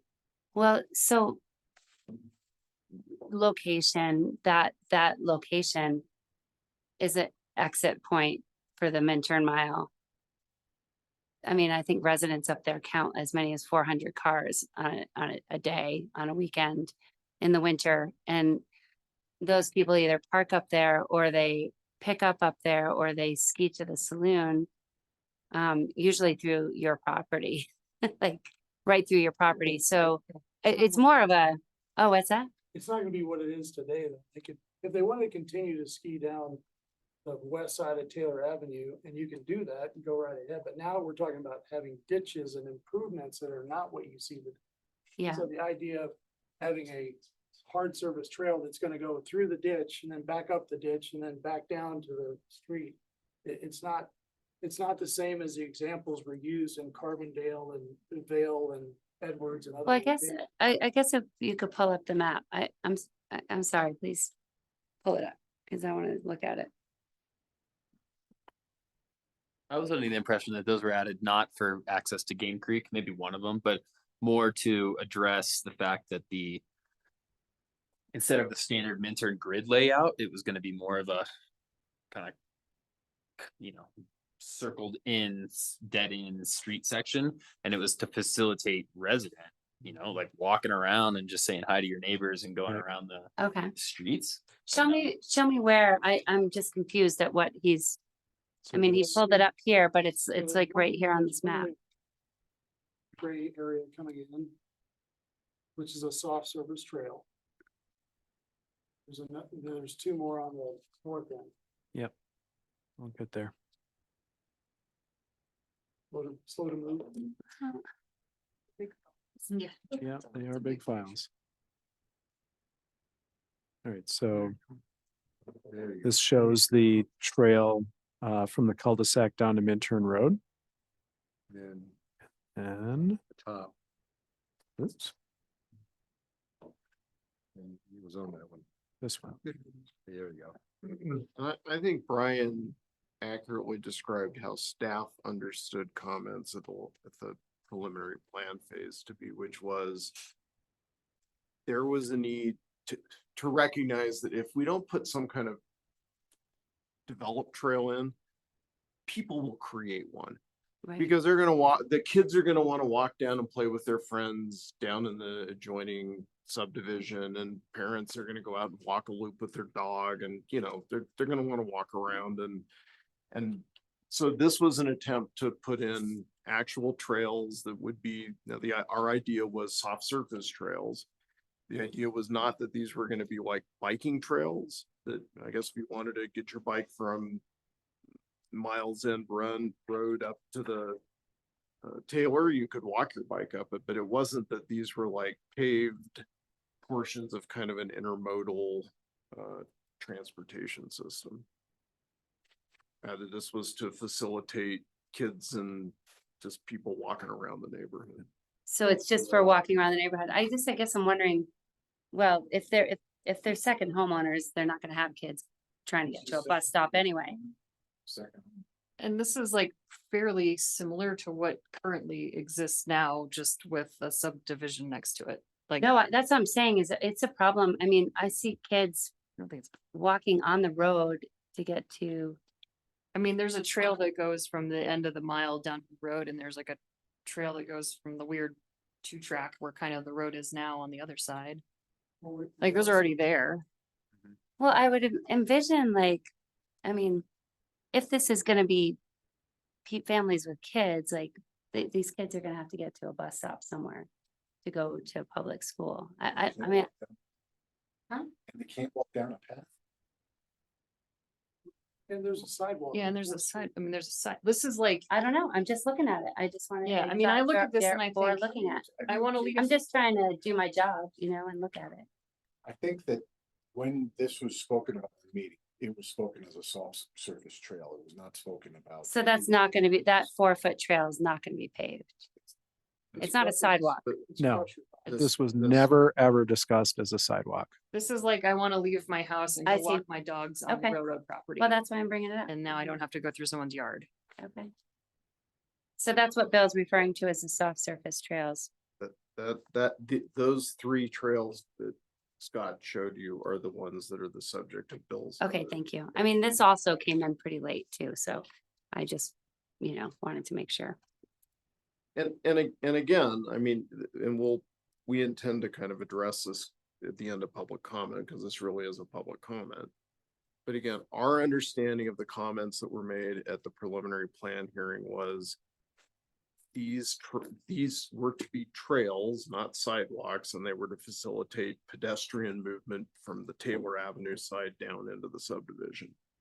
And we think that what's been proposed does that. Okay. That's all my questions. What I would just, maybe what he's worrying about, I'm trying to read into his head a little bit, is like, we've all been to resort communities, and I don't know, I'd pull up the Jersey Shore from my experience, where there's like mandated access to the beach and something, and these HOAs or No, I whatever do their totally- best to hide this little trail, they put fences up next to it, and they do all the kind of stuff to make it look like, oh, this isn't really there. This is our, don't really take this. So that's what I think we were trying to avoid here, is just make it a, It's a real thing. facilitate a real thing and have it be open. But if it's a right of way that Will the be town, easement deeded to Yeah. the town, yeah, I think maintained that- by the HOA. We will have the right to go in and maintain it if they don't, Okay. but yes, we will have an easement for public use of those trails. Well, I admit I didn't read the whole letter, so. That was a lot to read. There's a lot to read. I read And Terry, most of it. to your credit, you read a lot of stuff. Good job. My feeling is like, especially with the drainage is gonna improve on that section of town. And right now, there really is no drainage. It's sheet draining everywhere.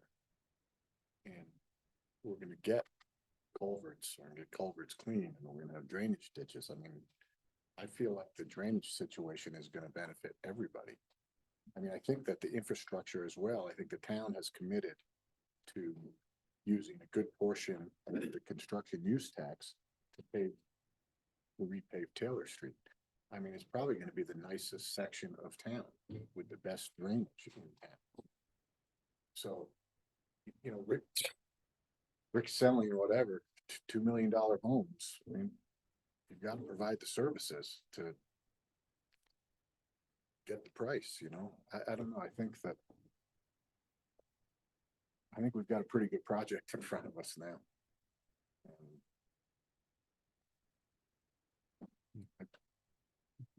Okay, last call for council's comments. Well, I still had just some clarification Oh, on sure, go earlier.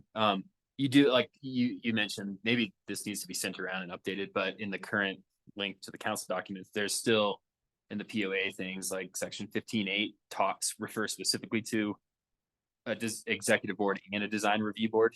So that's in the HOA docs or the POA docs, sorry.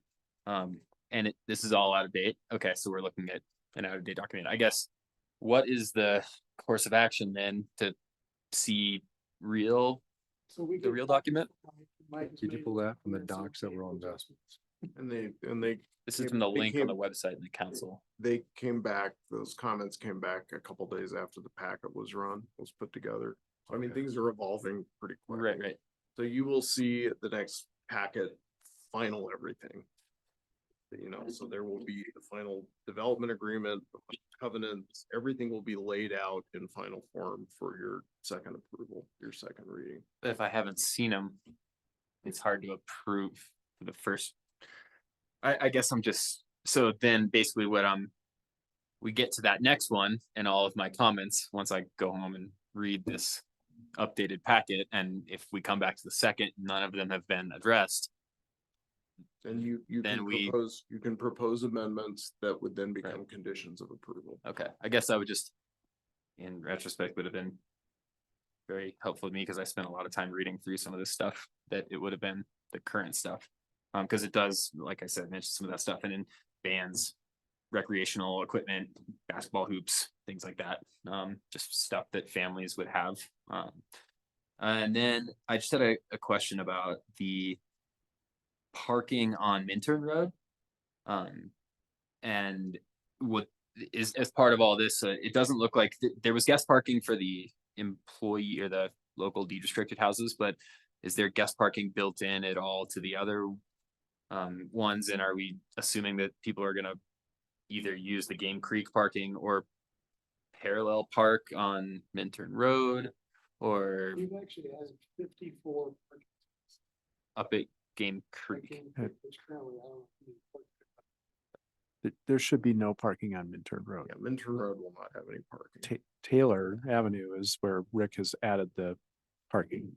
Okay, We started And- with 20, then we decided we could extend it further down, basically to Fourth Street. Somebody had a comment about there's 40 cars sometimes up there, whatever it is. So we just took it as far as we could down to Fourth Street and created an easement for that park. For 54 spaces, 9 by 20. On Miles End, will there be parallel parking on the road? I can't remember what that. Park in front of someone's house on the road. Yeah. It has the public, it's a private road, so we maintain it, but it has a public overlay. okay. And then does that account for any? I guess like the UPR lease lot across the street that we've recently declined to take the lease as a town. Do any of the uses in code, could that impact use of that road and parking needs in the area? Would we have like employees driving up to Game Creek and parking and then walking down to the UPR lease lot for some reason? Or is that like completely, so we're thinking of these and completely separate, but it's kind of the same road and area, so the potential use of that lot may impact decisions on that road. Right, in that those parcels, the railroad parcels will come before you as conditional use permit applications. So you will be able to determine the uses on those lots at that time, and if that's approved by this council. And the 54 lots that Rick is considering, is proposing would be public lots. So that is a possibility that people could park up there and walk down. It would be similar to the parking along Eagle River. We've struggled with. Was it Eagle Grouse. that way? No, that way.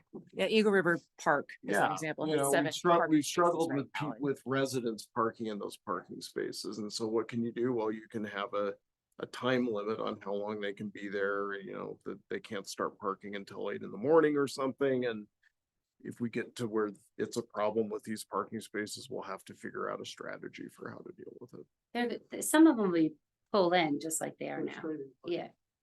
And then some will be parallel on the road. No, they're all straight in park. They're all straight in parking, 54 of them. Wow. It's from Fourth Street all the way up to where we initially had 20. We just extended another 34 further down. That'll be helpful because there's a lot of cars and a lot of in the winter and in the Do summer. we have one of those? It's pretty disorganized at the moment, so this will help Yeah. get more in there. So- Be a benefit for the residents in town.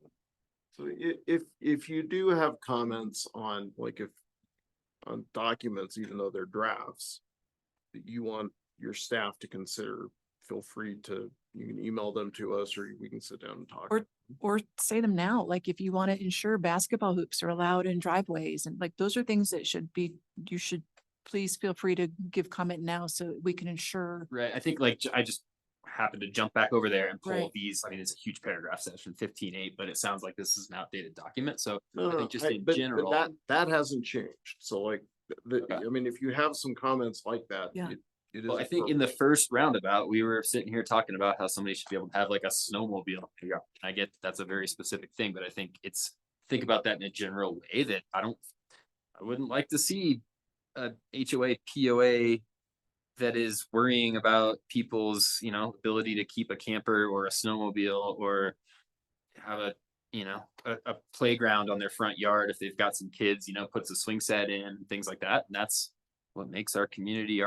So if I would love to see an updated HOA, POA that takes out that kind of like, 1984 stuff over what people use their properties for. I'd like to see that. And then also, is there a way to, so say you take those out and then 5 years down the road, the HOA votes in byline or bylaw changes and adds that stuff back in? Is there a way similar to how we've discussed a metro district ordinance? Is there something that we could talk about as a town and figure out like what HOAs, POAs should and should not be able to control in our town and what should default to town? You potentially could, the state legislature seems to have staked out a lot of domain over what's called Kiowa, the Common Interest Ownership Act, and they monkey with it on an annual basis, telling the HOAs what they can and cannot do. I would think that as a home rule community, we could create some limitations on HOA conduct if that was thought to be a problem. I'd like to get a better feel from council on it, because I think there are some, in my opinion, so it's all good until the guy parks his 50-footer right next to your house and block. I have a 50-footer right next to my house and I love it. It's a mentor, so that's kind of what.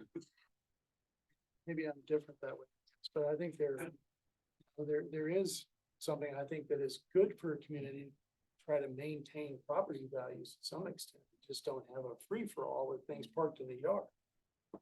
For example. I just don't want people living in their trailers next door to me, like. That's banned. Yeah, It is right. banned. But we weren't able to, address that in code, but if people are respectful, this But is, you can't expect them to be that. well, I think we have kind of a live and let live state, like I do agree with that. I want to park what I want to park in my yard. My neighbor had a backhoe, huge backhoe in his driveway.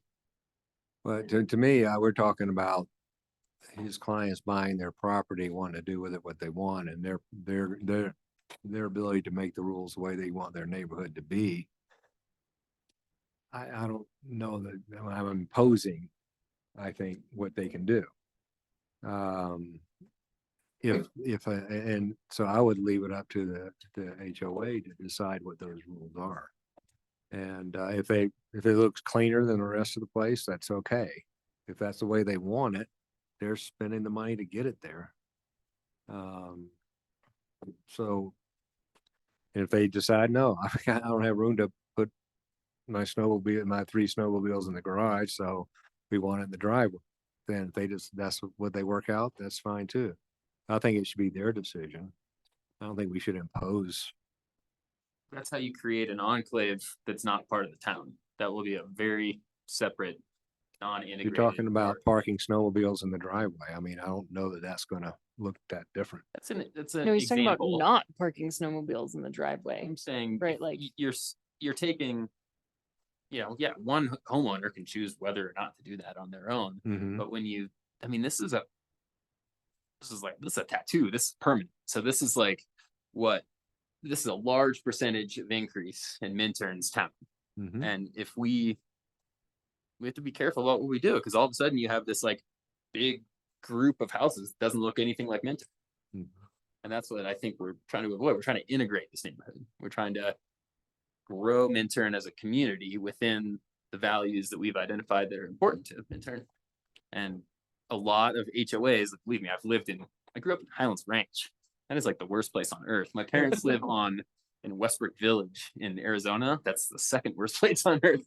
And so I am just I see where these things go, and I see where these HOAs can take turns and create these little bubble communities that vote as a block for when things happen in town, and they can drive a wedge in communities. And that's what I'm trying to prevent. I think a lot of locals have a lot of toys. You know, so if we're gonna have locals in there, we should let them have their toys.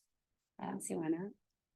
No, but I think that's what Brian's saying is that like there shouldn't be a prohibition if you want a basketball hoop or your snowmobile or this like golf cart or whatever. That's what makes Minturn funky.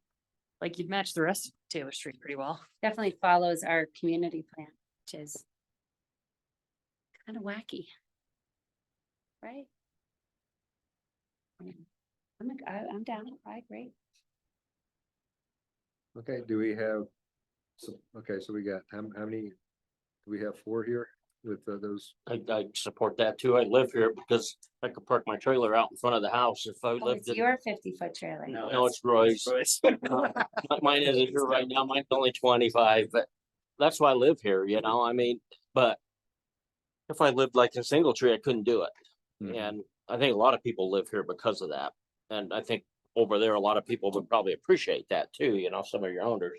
But again, on the other side, I think there has to be some rules too, as far as, you know, you can't just trash it out neither. You got to kind of have a little respect for your neighbors and not, you know, do some things that pisses your neighbors off. So I know that's happened over on Taylor with 2 places. So I just, you know, don't want to, I can see the homeowners association working for some good, and then I can see not so good out of it.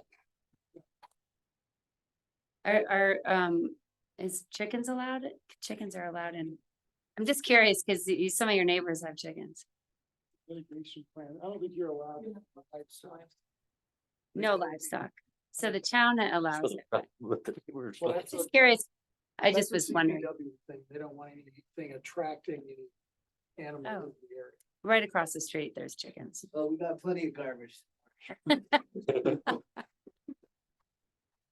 I just was curious. I'm not Well, interested in imposing anything on that. But what I'm hearing is we can work together to clean that up. That's fine, but we'll clean it up. I mean, I think the buyers that we have, they want to be in Minturn. They want to be here because of Minturn and what it is. So I don't think it's a problem. I don't have a problem loosening that up. It's a fine line, I think, but the way Gus, you put it between good and evil. But we can try to work through that. Okay. Before it gets to the second reading. Sounds good. You definitely have over 4, so. Okay, so anything else? Mr. Mayor, I believe Terry asked if I could run down or clarify which suggested conditions would get addressed before second reading and which would carry on into the future. Oh, I think Earl, you probably have questions too, right? Right. Oh, you have asked all your questions. I feel kind of embarrassed. Yeah. Well, Brian should too, because you asked a lot of questions. I'm not the only one. You have questions? I asked my questions. Okay. Alrighty. Okay, On the screen, or are you gonna Yep. read them? let's bringing them up. Okay. Effectively, it's just, as I took another look at them, it's condition number 2 is the one that hits on PUD documents, CCNRs, and any other agreements that need to be finalized. Everything else relates to this requirement for getting plans within a year, construction within 3 years, Corps of Engineers, wetland permitting upon construction of the bridge. Those are going to extend out into the future. So the only one that will be met on second reading would be number 2. Correct. Okay, hold on. And I don't know if Mike touched on this. I think that's completely normal. Just because it's final plan and final plat doesn't mean you don't have conditions that tag along. Okay, can you go up to the next one? So I just want to look at them again.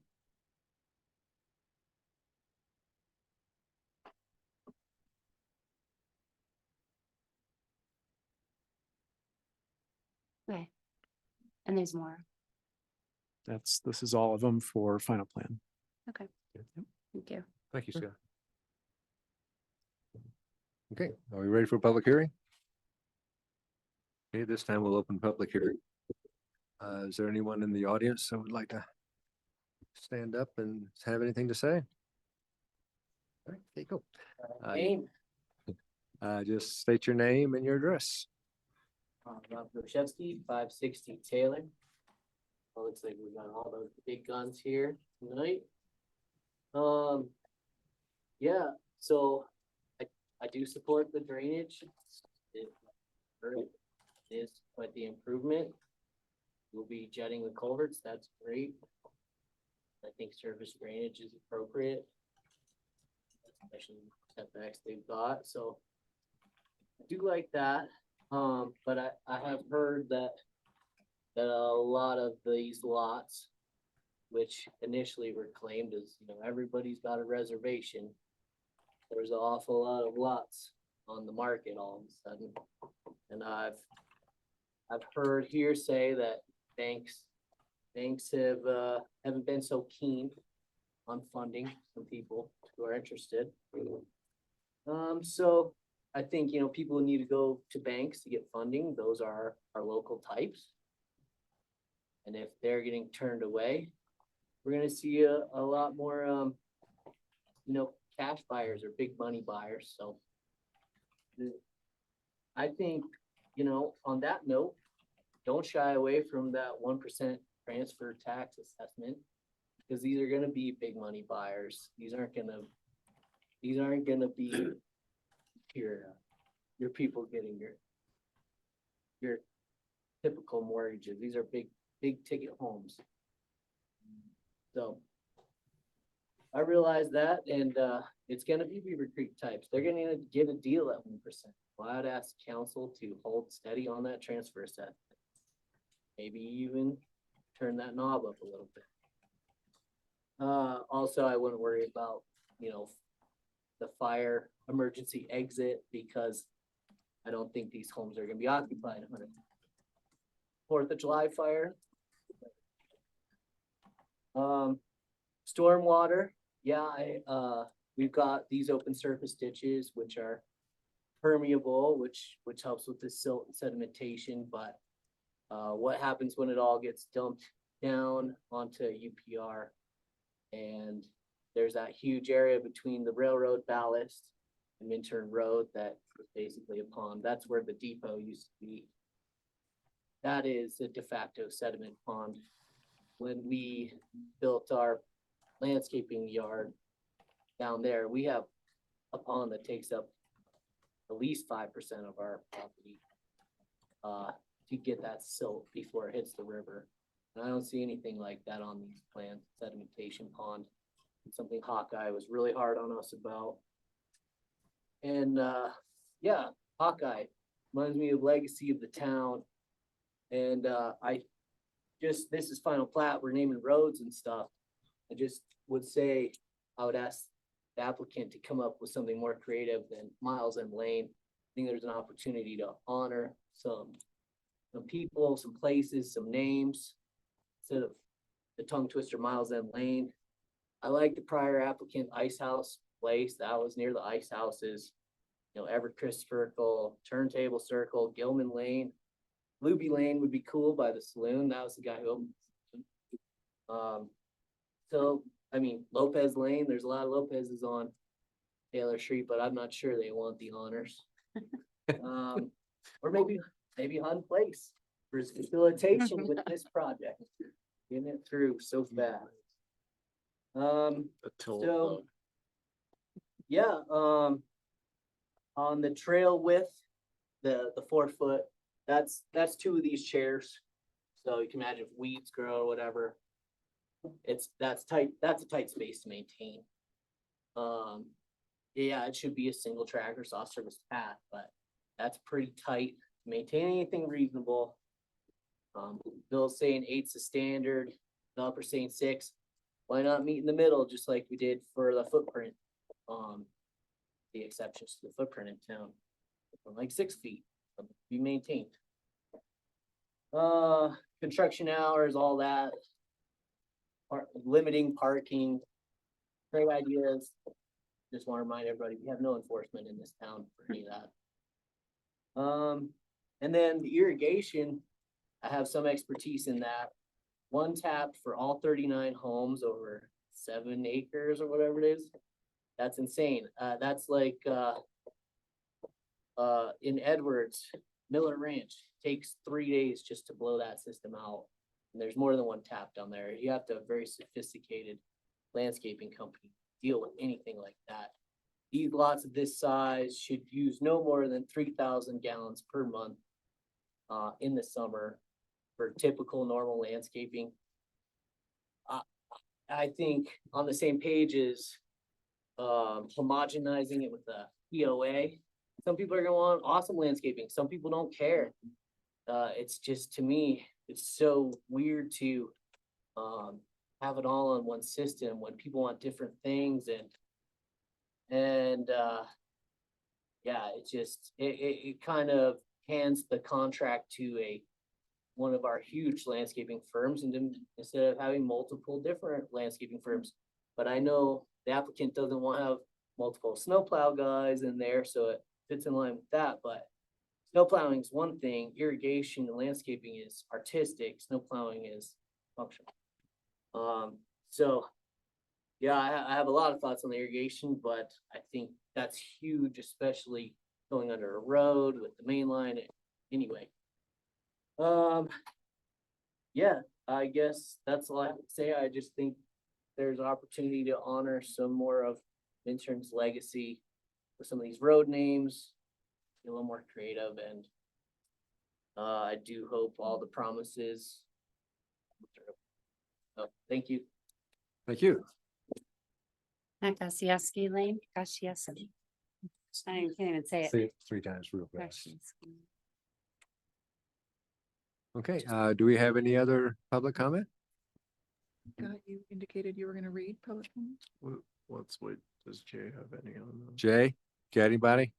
No, there's nobody in the audience with their hand up. All right, so we'll go ahead and read it on the record. The letter from Bill Blitzel. If it pleases the council, I'll read the first page, of the email. I'd rather not read the whole thing. You might glaze over a little bit. The document's been presented to council. It'll be part of the record. Yep.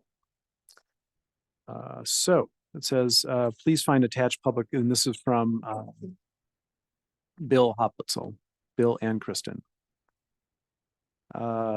Please find attached public comment regarding the final plat design for Minturn North. The pedestrian passageway designs between the new development, Taylor Street, and Eco Trail Minturn Road are clearly substandard to Minturn's town code. Standard for sidewalks, in parenthetical Appendix C, Chapter 4, Section 1.01, and the qualitative size standards identified for sidewalks in PUDs, Chapter 16, Section 161570, General Standards for PUDs. These pass-throughs need to be wide enough to accommodate safe two-way passage of bicycles and pedestrians with both children and pets. They currently are not wide enough and are setting up residents and visitors for unsafe and negative encounters and potential injuries. In addition, during winter, the current width is likely to shrink to width that is impassable even to 2 pedestrians walking in opposite directions. The 4-foot easement is clearly substandard to town code in multiple sections identified above in design and safety. Prior to any final approval, we are requesting an immediate amendment to the trail easement specification from its current 4 feet upwards to 8 feet to be consistent with the appropriate and safe designs present in the examples we have provided from our peer communities, including Eagle, Vale, Edwards, and Carbondale. Why should Minturn deserve and settle for less than any of those other communities? Thank you, Bill and Kristen. Thank you. And the entire document will be online at the website. It'll be included in the minutes for the record. Okay. Before you read all that again, can I have just one last clarification? No plans have been provided for the extension of Minturn Road, north of Game Creek. Developer proposes to submit plans prior to the construction of the 30th home. That changed. That is something that has changed, that it's the 1 year, 3 year. Okay.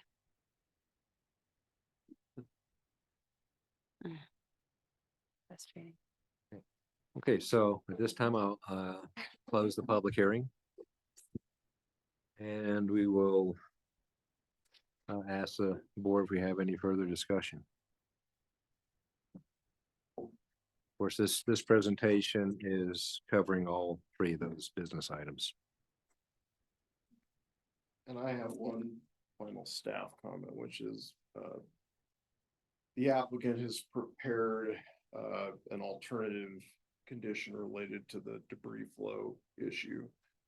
I think staff is amenable to that alternative, which again restricts building permits on lots 1 through 4, until such time as they presented, additional information. If council wanted to adopt that alternative condition, I would ask that there be 2 supplements. And that would be to include the representation that those lots will not be sold until the additional hazard information is received by the council or processed by the council. The second is that it needs to be approved. And this staff does not have the expertise necessarily to review and approve a complex hazard analysis, which is why we use the Colorado Geological Survey as a referral agency. And so there needs to be language in that alternative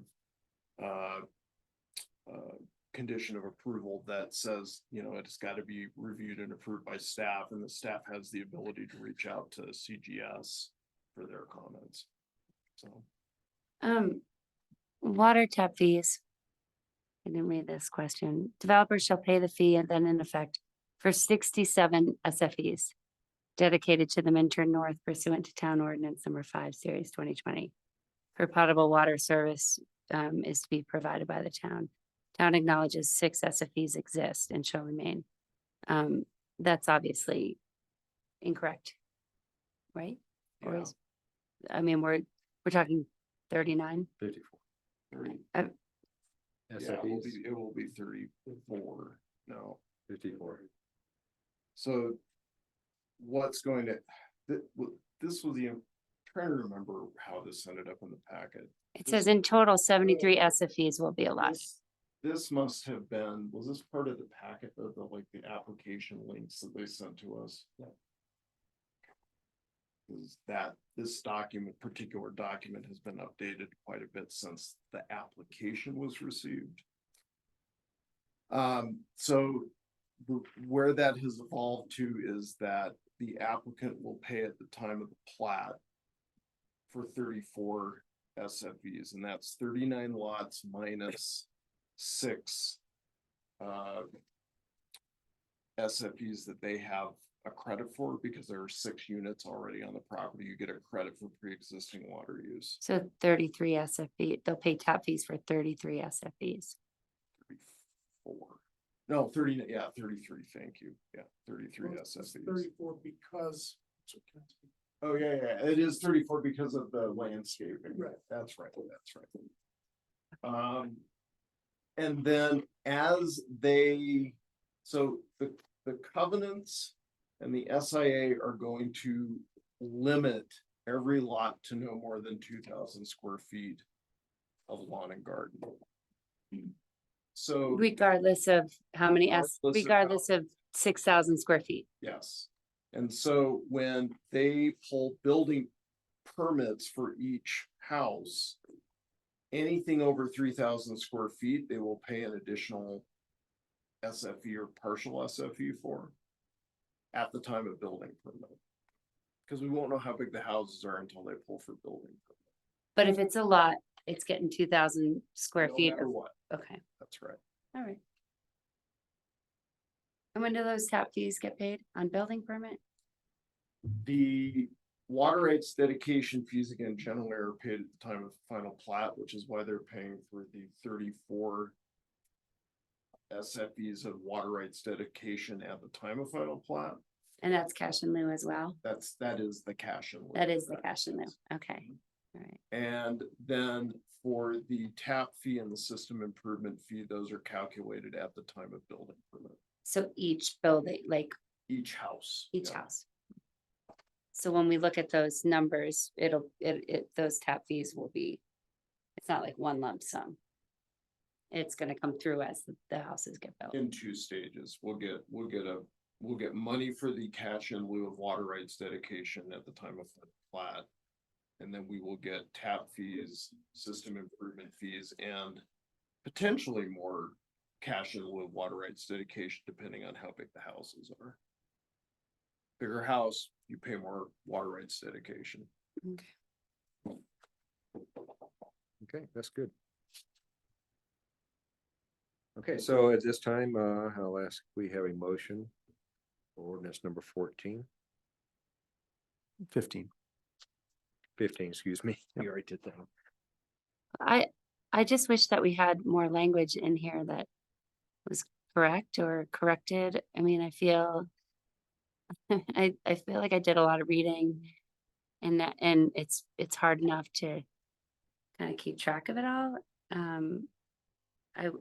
I would be in favor of a motion of continuance to get this dialed in. I mean, I just feel comfortable with that. And I don't know if I should make that motion or if anybody's comfortable with that as well. Well, if you're gonna make that motion, if we have a second, then we vote on it. If that's the motion you wanna make. I just wanted a discussion. I don't know. Okay. Well, would the alternative, could one alternative be to ask, I just don't have the information to ask for specific changes right now, because it sounds like I've been looking at some documents that are maybe. The documents in the packet that have had meaningful changes made to them would be the development agreement, subdivision improvement agreement. Now it's called the development agreement, and the CCNRs. Yeah, it's great. I feel like we need this information. I'm gonna just make the motion. You guys can say nay if you want. I don't care. Okay, one other thing, just before you do. This is first reading. If we don't have the information or we want to change the information that's current, at the second reading, we can do a continuance there. Right? Any problem with that?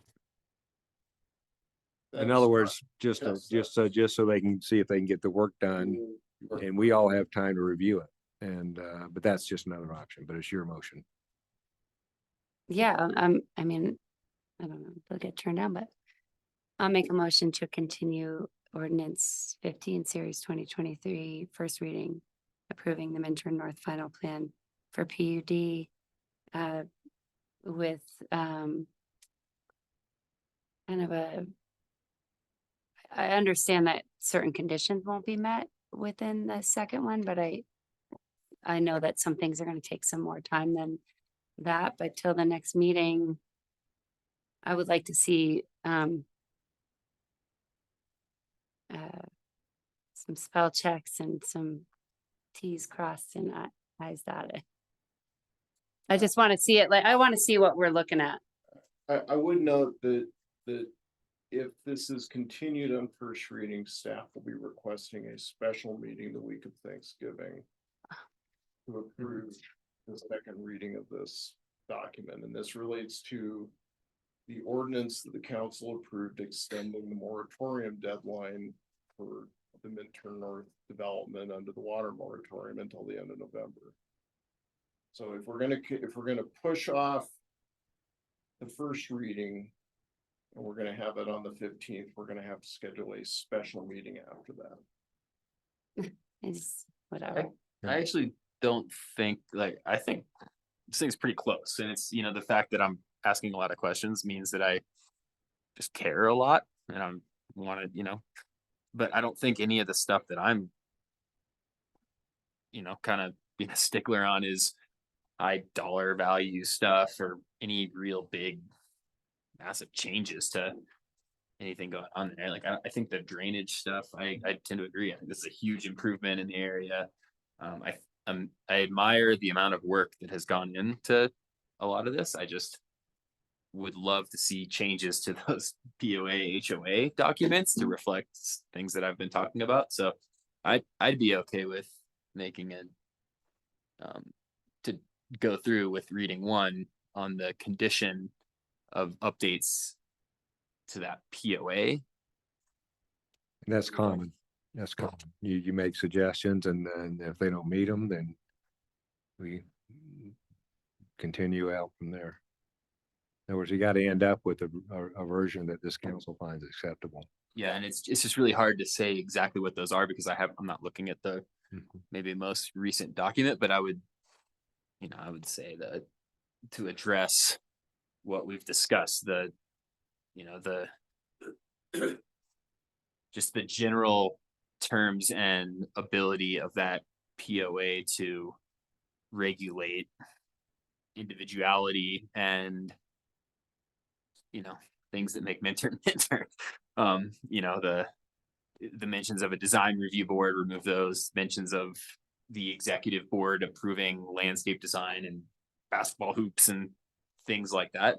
That's what I would ask to see brought back for a second reading before I would approve it. And also, And procedurally, Okay. if let's say we approve it on first reading and it comes back with the new documents that we go reading for the second reading, and there's still something in there that could be changed, like that could become a condition of approval. If the basketball hoops are somehow still in there at second reading, we can always say, you know, approved with whatever conditions already exist and 3 more because something's in there that we don't agree with or something. That is correct. Okay, so we currently have a motion on the table. And so let's go ahead and the way we deal with that is we ask for a second. If there's a second, then we have the vote. And then if it's there, I think it died, Earl. well, we got to get the motion off. Well, but hold on, because if you make a motion, If there's not a second, then the motion fails. I don't think I have a second, but there's other things, not just the POA, which is your things, but there was a lot of stuff in here. There's 7 conditions listed, and that's what we There- can actually list it with. But there was them 7. also things about the documents that weren't updated. So with all documents updated, I mean, Yeah. I guess, but this is final plat time, right? Like, this is go time. So the plat, so the first item you're voting on, ordinance 15 is the plan, that's the zoning document. Then 16 and 17 are 2 plats. Those are all ordinances, they have 2 readings. So you'll consider them this at first reading and then you'll consider them again on November 15th. So they're not passed until that second reading. Correct. And on November 15th, there will be an additional item, a resolution to approve the development agreement. And as part of the development agreement, it will include the CCNRs. That will be an attachment to the development agreement. That's all that stuff. Yes, the covenants, the property owners association documents will be an attachment to the development agreement. But I read a lot of things in all these documents that were outdated. They were original application material, they were outdated and right, it's just procedural. So it doesn't really, it's not gonna have any effect on the project, but will those be adjusted? Will those be fixed by the next reading? Yes. I'm- Otherwise, we're not gonna pass it. Well, that's what I was asking is can staff do that? My impression was that a lot of it has already been changed, but that we just didn't get that copy. Well, I mean, Well, it's on the again, website. I wanna, So the plats are in pretty much their final form.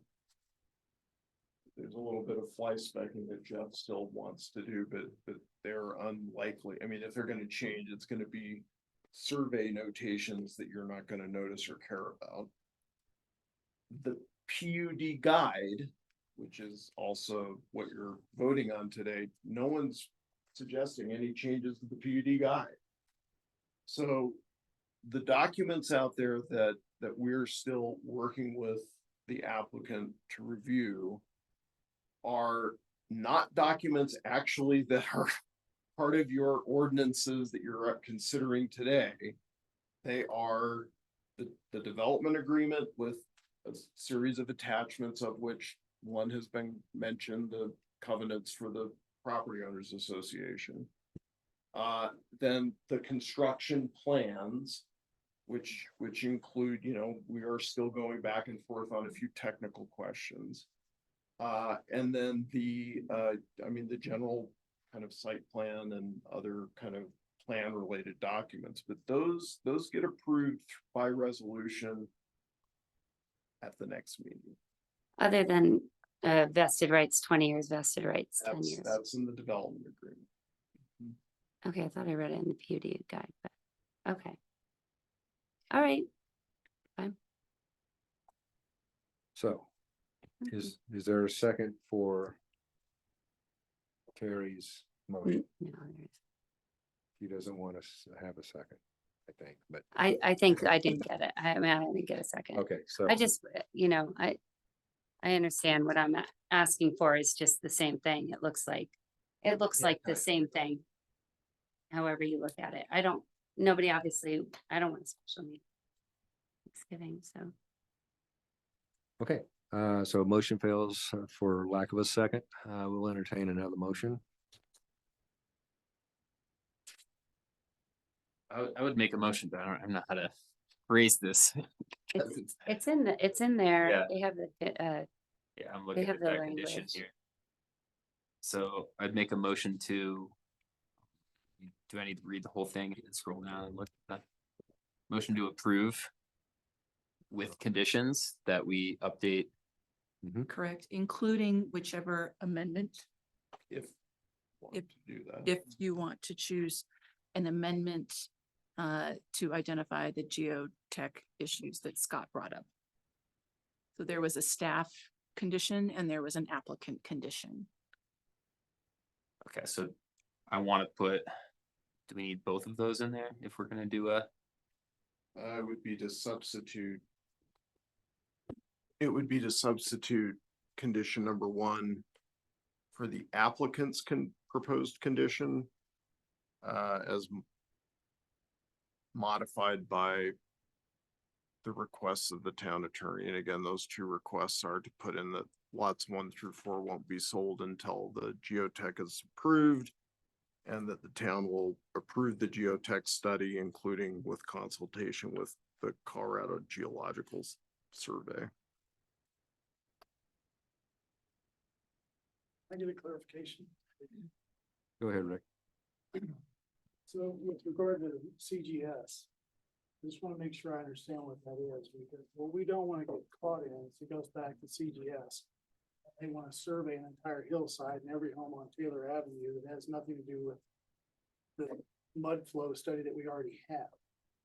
That's on Game Creek on our property. So CGS is a referral agency. I just don't want to get stuck with, well, what if their fire burns down all of Game Creek? And what if they could go on and on and on and on for a very long time?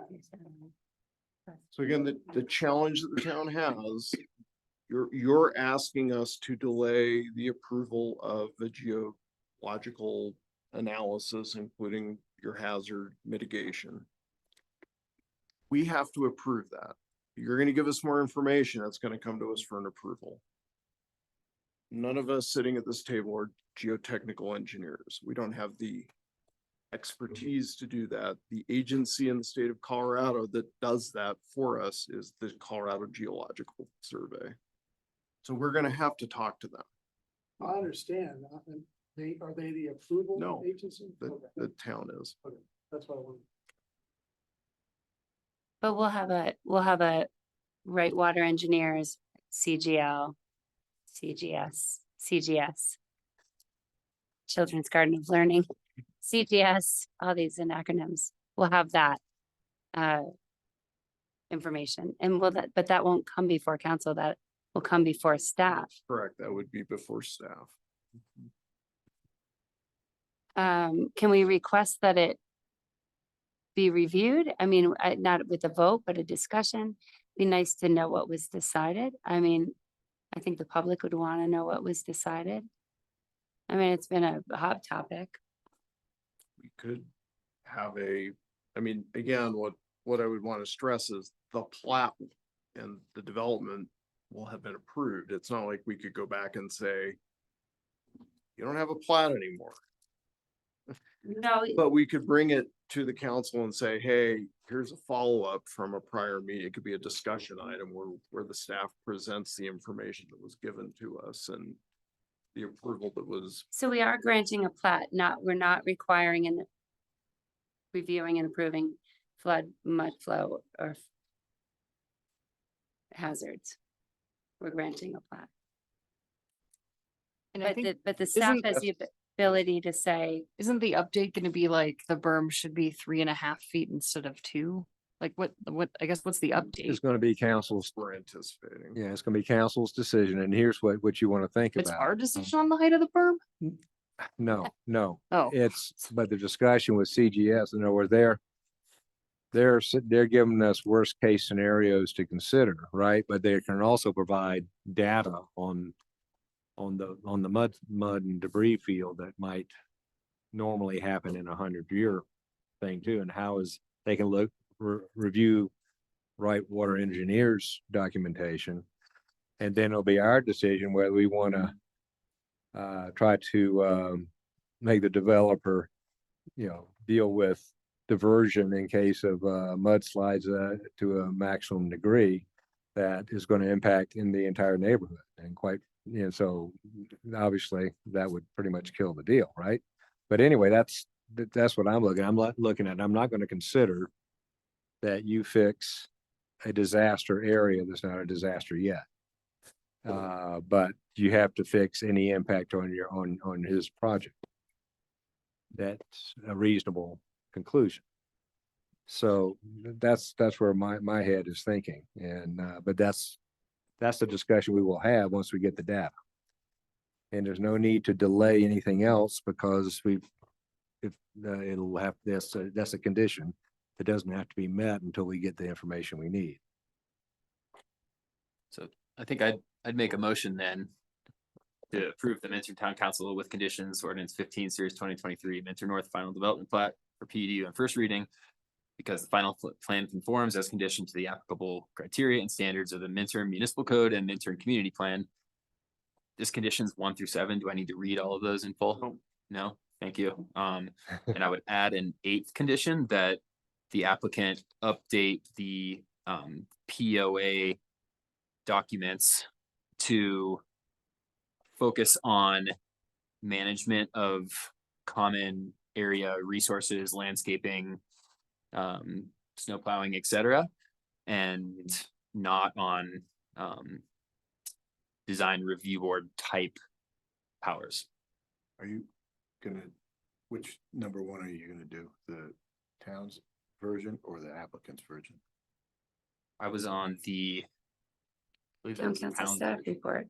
Yeah, the page 46. Clarification on that number 1 condition, it does say studies revaluation will be reviewed by Colorado Geological Survey, submitted for review and approval prior to recording of the final plat. Is that correct? That is correct. That was my suggested language that went out with the packet, obviously. So Okay, so on page 46, those are the conditions.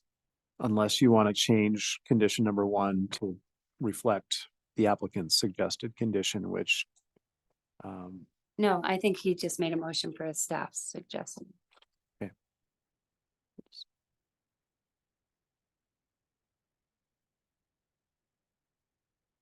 What's the difference between the two versions? Can we go over that again between number one? sure. Let me switch out of this.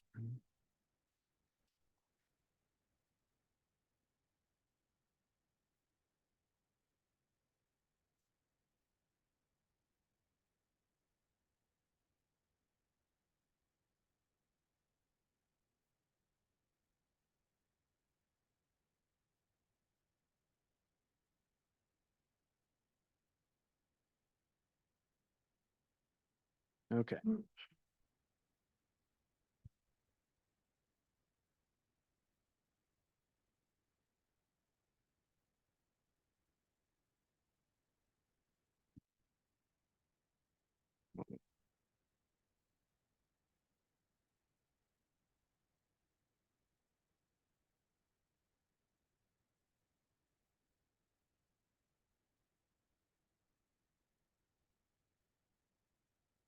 Okay, so on the screen is staff suggested condition number 1 language.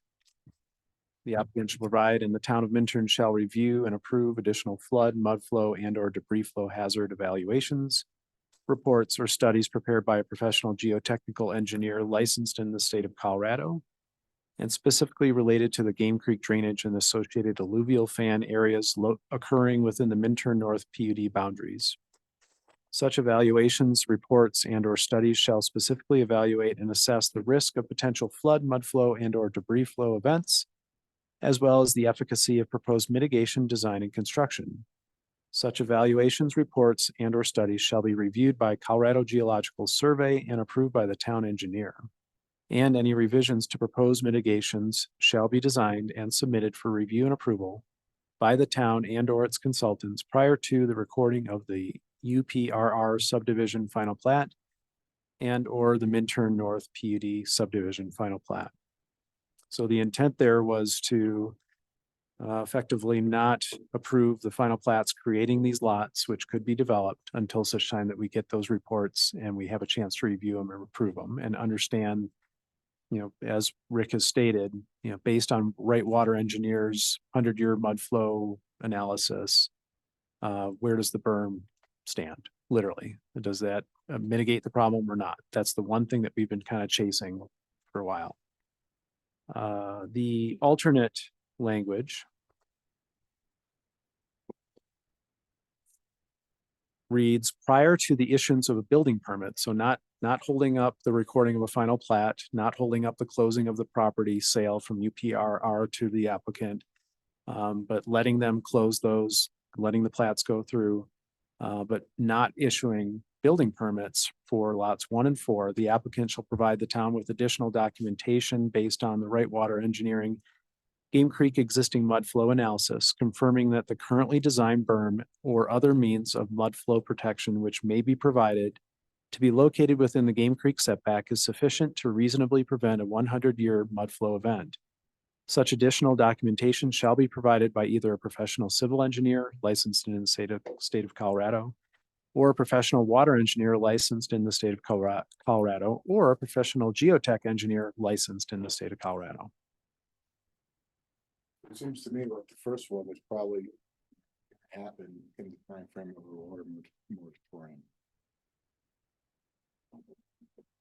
I don't think the water moratorium speaks to final plat. I think it speaks to approval of the PUD. But I mean, actually, that's right. He's right, because the approval of the PUD, I don't know. Question. The condition that Scott drafted allows the PUD and the plats to be approved, just not be recorded until the information is received and approved. And does that mean the water moratorium? Yes, because the plats would have been approved by that time. The PUD and the plats would have been approved within the period. And we're confident of that. Look that up, but I feel pretty confident about that. I don't know if we want to get that right.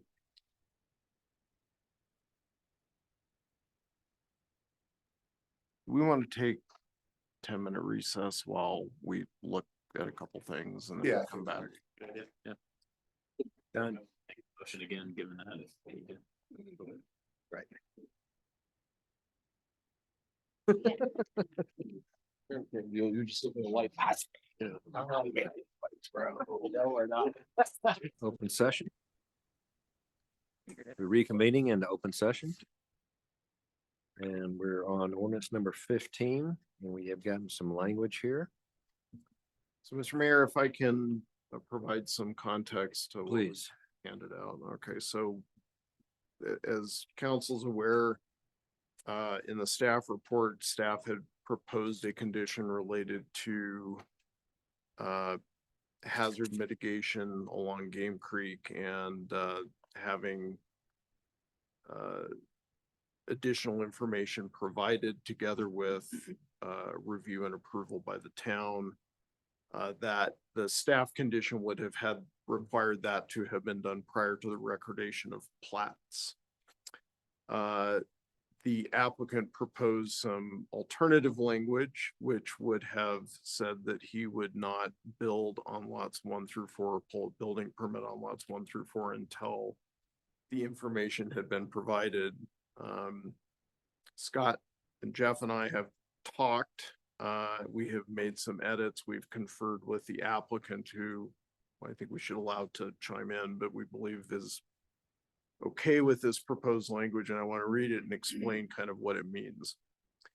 So prior to the sale of lots 1 through 4, or issuance of a building permit for any of lots 1 through 4, applicant shall provide the town with additional documentation based on the Whitewater Engineering Game Creek existing mud flow analysis specifically related to the Game Creek drainage, confirming that the currently designed berm or other means of mud flow protection which may be provided to be located within the Game Creek setback is sufficient to reasonably mitigate against a 100-year mud flow event.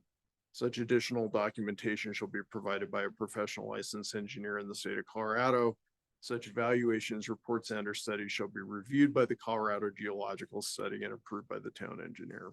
So there is built into this a limitation on what it is we are asking the applicant to study. And that is that it specifically relates to the Game Creek drainage. The comments that the applicant received, or that we received back from the Colorado Geological Survey,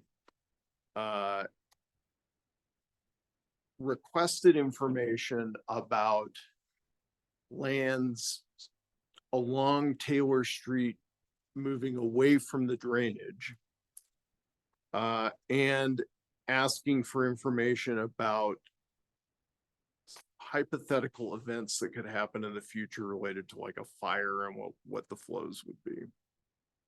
What this condition would do is council would be directing that the scope of the inquiry would be limited to the Game Creek drainage itself and the conditions as they exist today.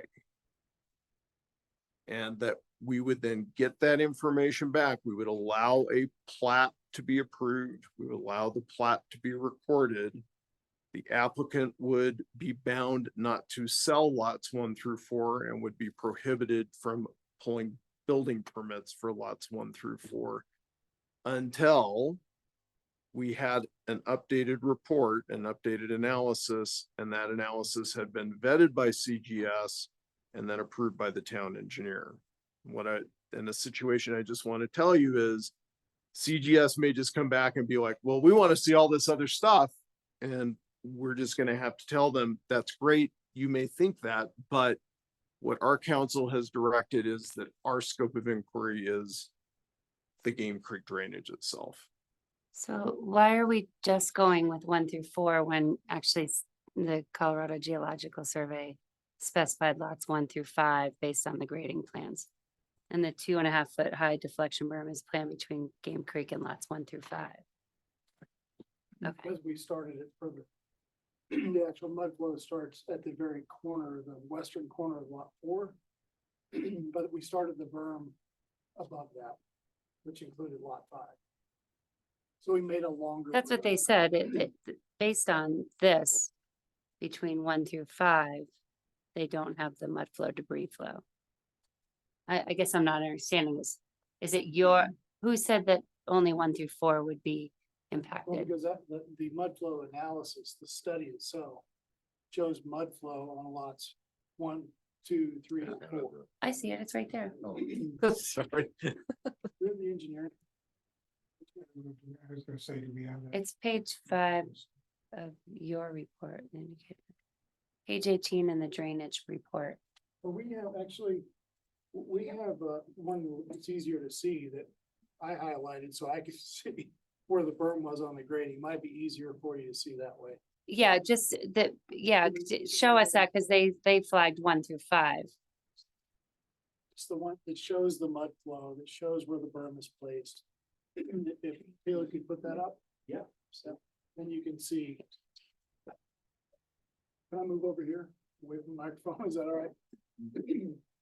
So it's kind of hard to read, it's so much information. This is the report from Right Water Engineering. What you're seeing, this area through here is mud flow. This is not mud flow, and this is mud flow again. It's so gradual, it's hard to, I don't know, how the models work, but the difference of grade from here to this section is a foot. So what you're seeing in this highlighted area, you see this topography here is the berm that we added all the way up to was that lot 5, where it starts, but the debris flow doesn't cross that bank until lot 4. That's why I'm saying 1 through 4. I see. And it goes all the way down the other. And again, just to confirm, the berm is to be constructed not on the lots, but within the open space. This is Correct. the lot we're gonna be. Right. But that's why it's right now. Yeah, that's just what I was asking, because they said between lots 1 and 5. I mean, I don't know how these models work. They seem to be very. I'm suspicious of it just because it just doesn't make sense to me, frankly. I mean, it shows mud going over Minturn Road and on a 100-year event. I just don't know. I've never seen it. You can. We're like walk out this. On site. Everything's You can going see in. that, you know, the sagebrush is this tall. So it just, I've said it, you know, Scott's trying to hear, he's trying to hear me say it, but it seems ridiculous to me, but we're gonna do it. We think it's a good preventative measure, so fine. So the reason I say it's not a matter of whether or not there's a berm, it's just a matter of, okay, does this solve it? Or does that berm need to be this high? Yeah. That's all it is. But to go beyond that, it just seems overreaching. Yeah, no, I agree. And I think that makes sense because that would be like asking someone that wants to do something on Main Street to do a geological analysis up on Meadow Mountain. Yeah. You know? We're all and in a valley. Yeah. So if there was a fire that burned everything in the valley, who knows what would happen? So I was involved in a land use application up in Aspen where it was like in the downtown core of Aspen, and the comment came back, well, there's a alluvial debris fan that goes, you know, in this area, and you need to model how it's going to impact this particular lot in downtown. And when you looked at the overlay of where that alluvial debris fan was for this hazard, it was half of the downtown area. And it's just like, well, they chose in 1880 to build a town here. We're not going to, for every single instance, model the entire geomorphology for one specific lot for the entire downtown core. Well, I mean, So yeah, but we I have have a a- reason for this stuff. I mean, So I have a motion on the table though, and I would just Mhm. ask it, right, from before, so I would ask that nobody second that, then I would update this if that. Nods. Yeah, why don't you go ahead and add that to your motion? Or, Discussed is letting Brian's motion die for lack of a second and then redoing it. Is that Okay. correct? Is that the best way to do it? so, I'm learning. okay, Brian's motion has died due to lack of a motion. There's another motion on the table, on the table. So I'd like to make a motion to, all right, I move to the Minturn Council to approve with conditions ordinance 15 series 2023 Minturn North final development plan for PUD on first reading. Because the final plan conforms as conditioned to the applicable criteria and standards of the Minturn Municipal Code and the Minturn Community Plan with conditions And should I read one since it's different or? Okay. Say The substitute condition one. Condition. I would like to substitute condition 1 for the condition handed out. Add conditions 2 through 7, and then as written in here, and then I would add an 8th condition to update POA documents to limit scope to funding ongoing maintenance for common areas, drainage infrastructure, common walls, roofs, etc. Especially pay attention to articles 15 and 16 to detail onerous use restrictions and architectural controls out of character with the rest of the town of Minturn. Second it. We have a motion by Brian and a second by Tom. Roll call, please. Kate, I. Gusty, I. Brian, I. Carrie, nay.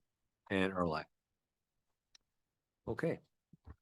Next we have ordinance number 16. Series 2023, first reading, and ordinance approving the final plat of the Union Pacific Railroad subdivision. And any discussion? Mr. Mayor, I would just add, the condition, if it's approved with conditions, the condition that I had listed is the same condition number 1 that I had suggested for ordinance 15. So we'd have to do the same exercise of making note that it's the condition number 1 that was handed out. So with that in mind, you'll do the same thing Brian did, replace the existing 1 condition to the new condition. And if there's no I can so, do that. All right, I move the Minturn Council to approve. Oh. Whoops, sorry. hang on, I did do a public hearing. Oh, Okay, so right now I was just asking if there's any questions or concerns, and I hope there's none. Hearing none, up for public hearing. Jay, anybody up there? No, there's nobody with their hand raised. Hearing? Please proceed, Brian. and I wouldn't need to add my number 8 on this one because this is a separate, okay, thank you. I move to Minturn Town Council to approve with conditions ordinance 16 series 2023 Minturn North PUD subdivision final plat on first reading because the final subdivision plat conforms to the preliminary plat as conditioned and to the applicable criteria and standards of the Minturn Municipal Code with the following conditions. 1 being the newly handed out condition and the existing second condition as outlined. I'll second that. Motion Brian, second by Gusty. Roll call, please. Kate, I. Gusty, I. Brian, I. Terry, nay. And Earl. Okay. Next, we have ordinance number 17. Ordinance 17, series 2023, first reading, an ordinance approving the final plat of the Minturn North PUD. Any discussion? I assume we're gonna do it the same way we just did 16, replace 1 with the new version. Right, with the motion, yep. Okay, a public hearing? Anybody raise a hand yet, Jay? Nope, still nobody. It's public hearing. Entertain a motion? I'll make a motion to approve ordinance number 17, series 2023. Ordinance of the town of Minturn approving the final subdivision plat for the Minturn North PUD and with conditions 1 replacing with the new condition and condition number 2. I'll second. Motion by Gusty, second by Tom. Roll call. Kate, I. Gusty, I. Brian, I. Terry, nay. And Earl. All right.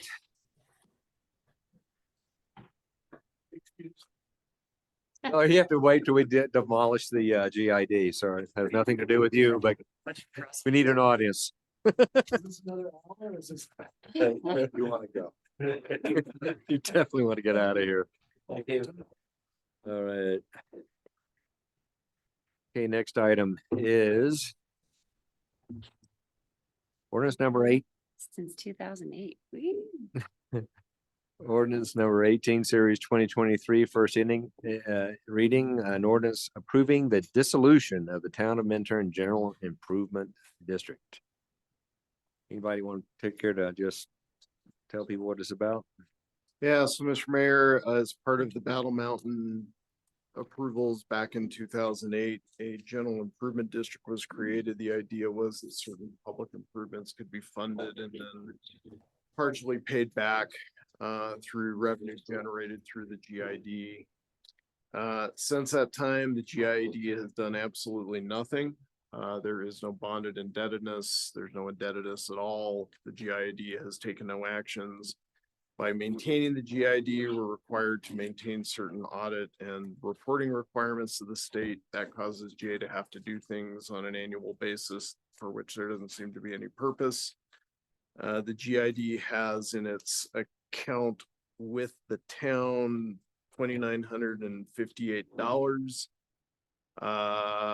And in the account that was paid by Battle Mountain, I believe. I think that's Battle Mountain That's money, yeah. Upon dissolution of the GID, that money will be moved into the general fund. Thank you, Mike. Battle Mountain supports the dissolution of the GID. If there's no discussion, we'll take a motion. Public hearing. Any comments from the public there, Jay?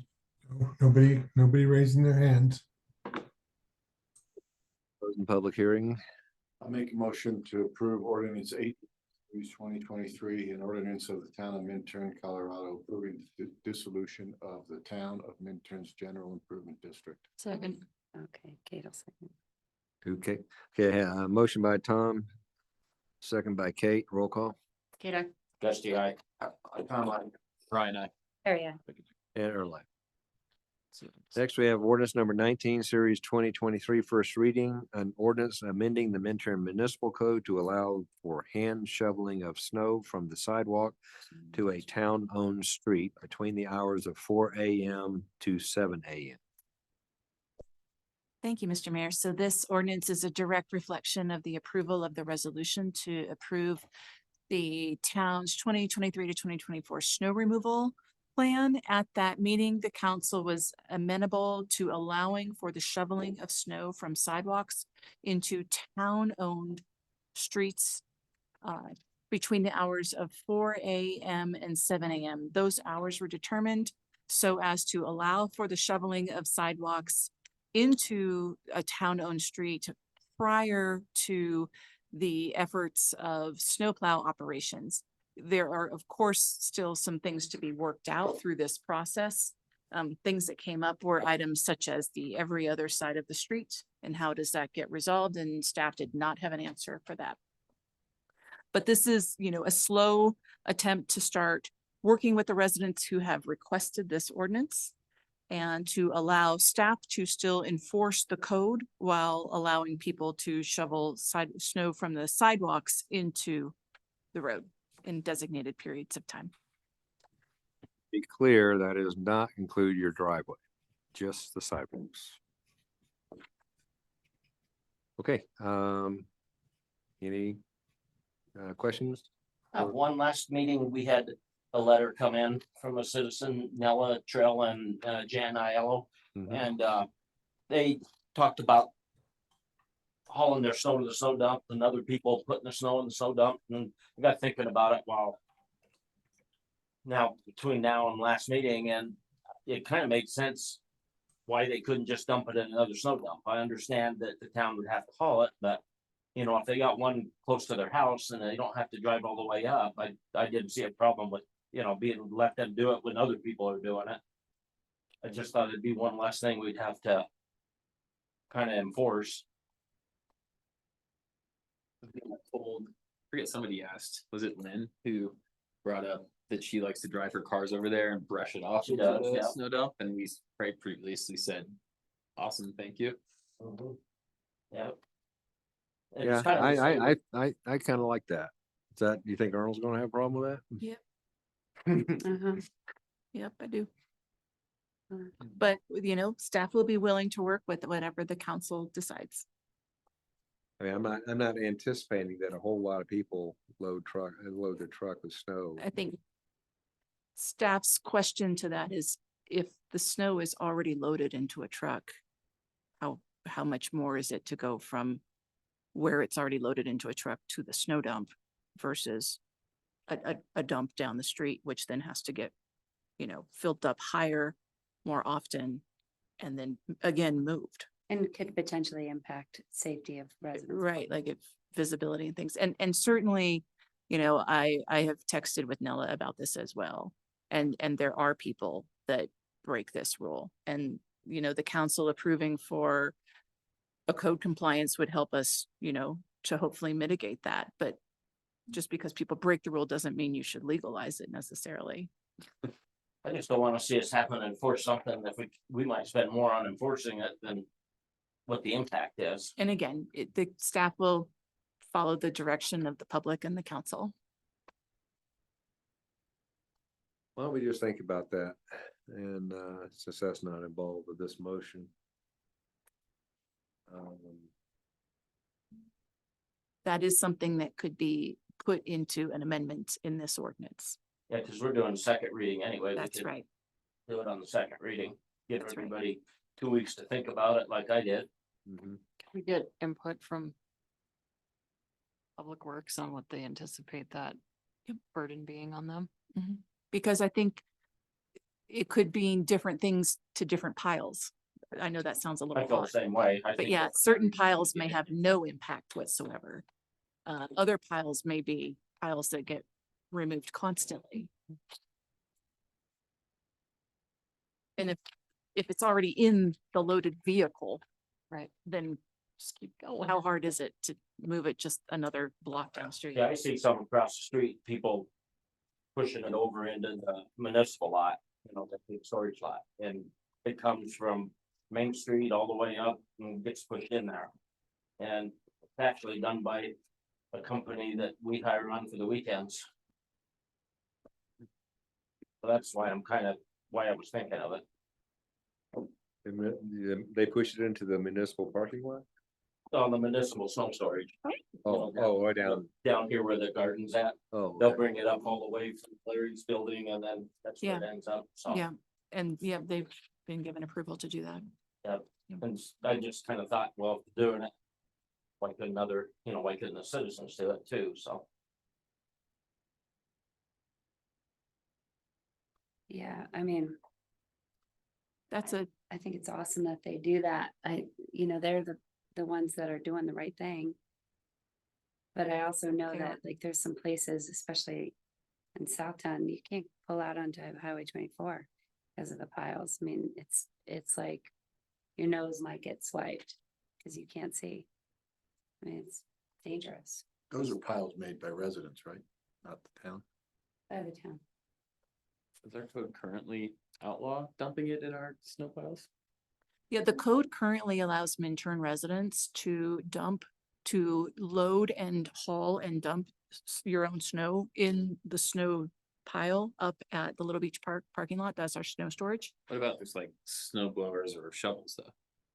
Hand shoveling is allowed. Okay. Like, we have that right now with our residents across the street, Right. that, Of your sidewalk. Mhm. Not your For driveway. sidewalk only, yeah. for sidewalk only. I think hand shoveling snow into piles is a very different thing than loading a truck and, and if people are, like, Gusty, are you talking about, like, I was under the impression they were talking about loading a truck. I think so, Okay. yeah. they just thought Driveways. it'd be closer to taking it down to the end of their street instead of the snow dump, which it isn't that far, but. It just got me thinking, well, if we're kind of saying that they can't use that dump, why is everybody else, pushing their snow into the snow dump?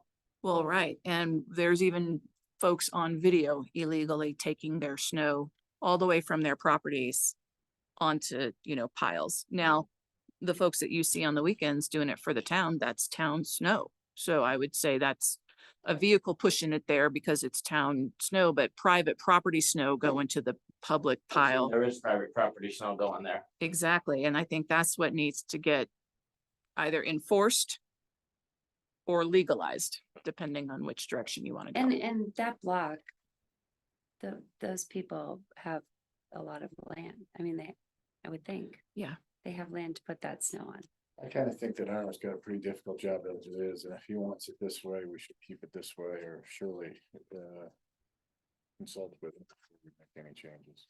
I'm happy to check with Public Works and get their feedback. There may be snow piles in town where it's not. Probably up for a public hearing or? You can open the public hearing and then a motion to continue it to the next meeting. Well, this is first Can we reading, do right? a- We Yeah, can this is the first Yeah, reading. first- get that info between first and second. The public hearing, Jay? No, there's nobody with their hand raised. Steve. You still awake up there? It's really not a Damn, crowd. it takes me a second to get to the other screen to poke the button. I'll make a motion to approve Town of Minturn, Colorado ordinance number 19, series 2023. An ordinance of the Town of Minturn, Colorado, amending chapter 11 of the Minturn Municipal Code to amend the prohibition of snow deposits on public ways. I'll second that. Motion by Tom, second by Gusty. Roll call, please. That's the eye. Tom, I. Brian, Terry, I. Early. Okay. Mr. Mayor, with your approval, I'm going to not stay for the budget. I Drive couldn't agree more. safely. Thank you. All right, thanks. They were doing Thanks, it, Mike. Thank you so much. See y'all in 2 weeks. Okay, next we have our fiscal year 2024 budget. So Jay, you got a presentation for us, or what do you want from us? Actually, due to the lateness, I'm gonna try to make this as quick as we can. This is the public hearing for just the budget. We'll do public hearings for the ordinances starting at the next meeting. To date, I haven't had any public comments, pro or con on the budget. Had one or two questions about that's about it. As we've discussed before, Tuesday's election will, November 7th, could very well change a few things if it passes or if it fails. If it fails, I fully intend the state will convene a special legislative session and try to come up with another solution, but we'll figure out with that when that comes down the road. In the packet, there's a memo and there's about 10 different changes that we've considered and discussed. Two of them I want to point out is at this point, we're not increasing the meter rate fees, but we are going to be, we've kind of instituted a new policy where if you don't get your meter fixed, you get a 30-day letter. If you still don't get it fixed, you get 30 more days at the non-metered rate. And what we're asking if we could increase that to triple the base rate. And that will kind of hopefully initiate a couple of people to move a little faster. It doesn't happen very often, so it's not going to be a real common occurrence. And the second one is there were a number of changes that were discussed, and I think Michelle's sent a memo out that we've moved a lot of the payroll from the enterprise fund to the general fund. And with that, that will be changed when we present the final budget, but I wanted you to let you know that that's in there. So And Jay, if I can just speak to that for a second, because I want to be crystal clear. The general fund this next year will be subsidizing the enterprise fund. Crystal clear on this. So the money that y'all chose not to spend on the lease lot for the rail yard, that money was taken, funding for labor was taken out of the enterprise fund, and additional labor costs were assumed by the general fund from the funds not spent on the rail yard lease to help alleviate the costs associated with raising water rates for 2024. Most of you know this is a terrible business model that is not sustainable. Did we agree to not raise the rates in 2024? No, this is me trying to get creative, hearing that council doesn't want to, if we're not wanting to raise water rates, I got to get creative here. And this was one of the few kind of legal ways I could do it. And it's a really not ideal business, no one would do this to their own business and survive. So, but this was what we were able to do to not have to increase water rates for 2024. So I just want to make sure if y'all want to do that. And that's why I wanted to make sure I stopped Jay. I pointed this out. So full transparency. So if we decide to raise water rates such that we don't operate our utility in a deficit, this becomes unnecessary. Yes, like as an example, I took my entire pay out of the water fund.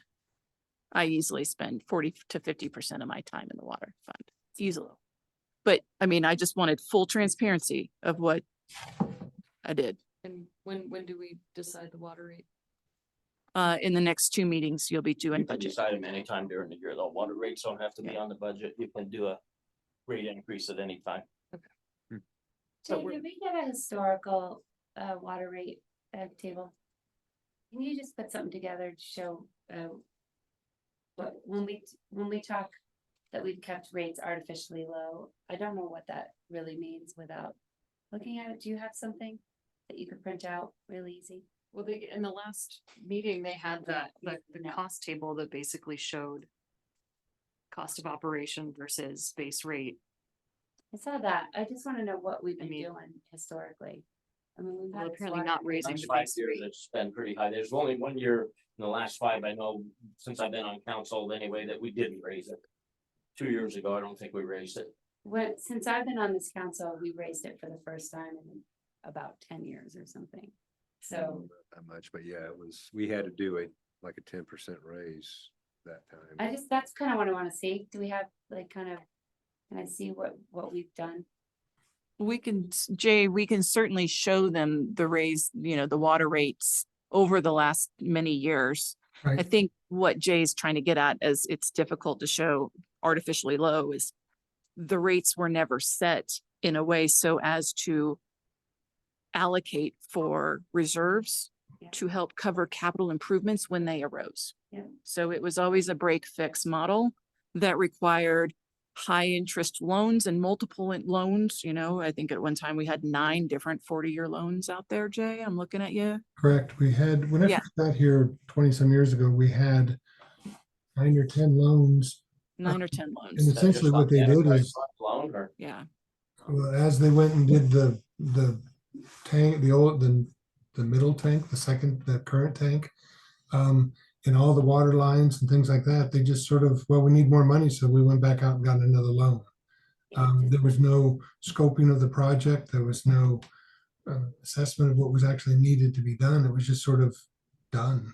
And that, that cost a lot of time and money. But it was a necessary fix. But the reason it was done is because it had not had maintenance and we were running out of, we were leaking like a sieve. So in any case, my just point was to ensure full transparency here, that is a part of what I have put in the budget for you all to be considering and reviewing. Yeah, sorry, I interrupted you. But Jay. it could be irrelevant should we choose to raise Oh, rates. unless, yes, any part of this budget could be irrelevant. The budget is totally at the will of the council. Thank you. I'd like to just bring up one thing that, when I was talking to Michelle about, remember the software for the new water system, communication stuff? When we were talking about, I said the 45 grand a year is pretty steep. And so we declined it, but I had the impression that we could still have, that the town could still have use of that license. But if we, but it just wouldn't be throughout the public, but I was wrong. And so we're not gonna have any of the advantages of the new system if we don't get the software. I just received something the other day from Eagle River to sign up for it, and I just signed up for it, and I keep getting alerts every day, because I go over 60 gallons a day, water wise. Yeah, I just signed up for it 2 days ago. Well, maybe we should see if that They keeps, sent me an email. maybe they don't know. Signed up, I went through it all, signed up, For water. water wise. Yeah, I have water wise. Well, we're not paying for it if they're Yeah, not gonna make us. You probably See if use you it can get too. it. You get alerts if you go over, don't Well, you? I've Yeah, done it. I see what It's really Mike's- fun. Yeah, you can see Wait, that I you feel like use I'm being every cheated. day, and Yeah, they run every the whole week, thing. and compare it with last year. Tell me all that information. But it's not tied into, yeah, okay. Yeah. Well- It's not, it actually isn't tied into, it does monitor though. Oh, yeah, it comes off our meter. And then there's like a leak, you know, Notification if it Like- thinks you have a leak. No one turn away, sent me let's poach it. anything. Like, I haven't seen any of this. I can show you on my phone next time I'm up. Oh, there. that'd be so great. On there. Yeah. got it too. Okay, well, we'll Yeah, set that cheap. aside So it sounds for like now. they're giving it to some of our residents, but not all. As long as they give us to the office. So, The office does not have anything. right. You got a But water account. I know, maybe, Just- maybe they'll send us something. I just recently got it. All right. Like 3 days ago. Great. They didn't charge you anything? Mm-mm. Nice. Hmm. All right, so forget that. Never Oh. mind. Let's not tell anybody. Yes. Strike from the public record. Yes. Council movies. Okay, Good. so. Fingers crossed. So we'll go ahead and I'll open the public hearing unless anybody wants any more discussion on anything. I have one question. I just don't think that we got it on there yet because we just approved it last meeting, but underneath, I'm looking at it crooked here because I couldn't figure out how to turn my damn screen. So on page 136 on the general fund 5-year plan, it was for the council and the mayor's salaries. It didn't look like it went up any for 2024 and we just approved doubling it at the last meeting. That was for. the You're 20 correct for a couple Yeah, of it's not reasons. showing it anywhere like even on 24 or 25. You're correct for a couple of reasons. It is noted Oh, in it's the showing it memo. though for the 5-year plan. It doesn't go out. Oh, you're right. It's all sideways. Catch. I It just thought is- maybe it didn't catch it yet. Well, it is correct in the memo that I've noted in the memo. Beginning on the 15th of November, this is approved by ordinance. So that will start going through. And then when we do the final, after December 6th and everything's done, all of the pages will be updated with all the new numbers. I do have that number in there though. Okay. It just doesn't show up because I didn't redo the budget each meeting to accommodate. I do it by a memo versus redoing all the pages. But it does change significantly. We go from about $20,000 to $35,000 in pay. So, but I mean, it's deserving. Again, I do want to point out it would take effect in April after the election. And it would only affect those that are running for election this year. You would move up as your seat is voted on.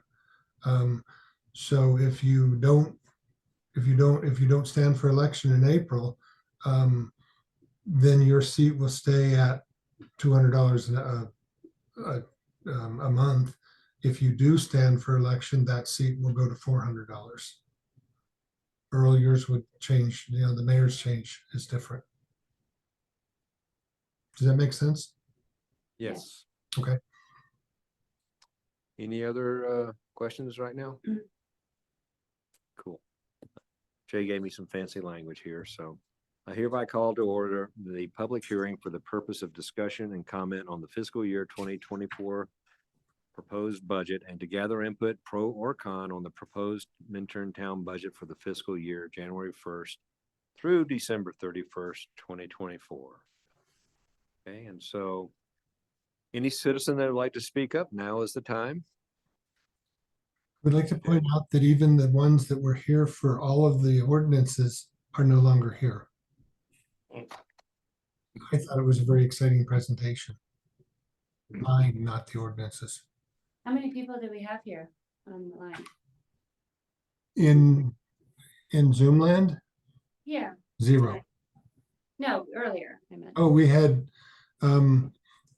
3 at one point, and then we had Taylor had signed in and Scott, so there were a couple of people like that, but that were presenting. But we had 3 in attendance that were just watching. Big audience. Okay, hearing none, I close the public hearing. Ask Chancellor for chance for discussing our budget for tonight. If so, then we will. Let's see, Sarah. I'll make a motion. The only thing I would add to that is if anybody has any questions, Gusty, if you'd like to see what the effect is on that pay, I can show you. I do have the updates. I just haven't created the whole new budget yet. So if anybody's got a question, if you've got a comment, give me a call, stop by, we can take care of it. Yeah, it says November. Thanks, Jay. Okay, Today's November 1st. motion to accept the fiscal year 2024 draft annual budget and set public hearing at 5:30 PM on November 1st. No, that's. I mean, no, that's tonight. No, it's, yeah, we don't need to approve anything. This is just the public hearing, and just note that, it's noted that the ordinances start on the 15th for 2 readings, and we should have a final budget by December 6th, pending what happens on November 7th. It's just funky language. Yeah. I think I would just like to say that I probably should not operate our utility in a deficit. Here. I don't know, I just feel a little different on it because I know what expenses we're having here the next year or two, and it's not that it's operating expenses. We're evaluating with engineers what would work. I just feel that we're spending a lot of money that we normally never spend. Yeah, well, the 12% increase was mostly to all the consultants we've had over the last year, and that's gonna dry up pretty quick, so hopefully that's not gonna be a pressure that we have to deal with. And we still need to find out if the wells would actually Yeah. be our water source or not.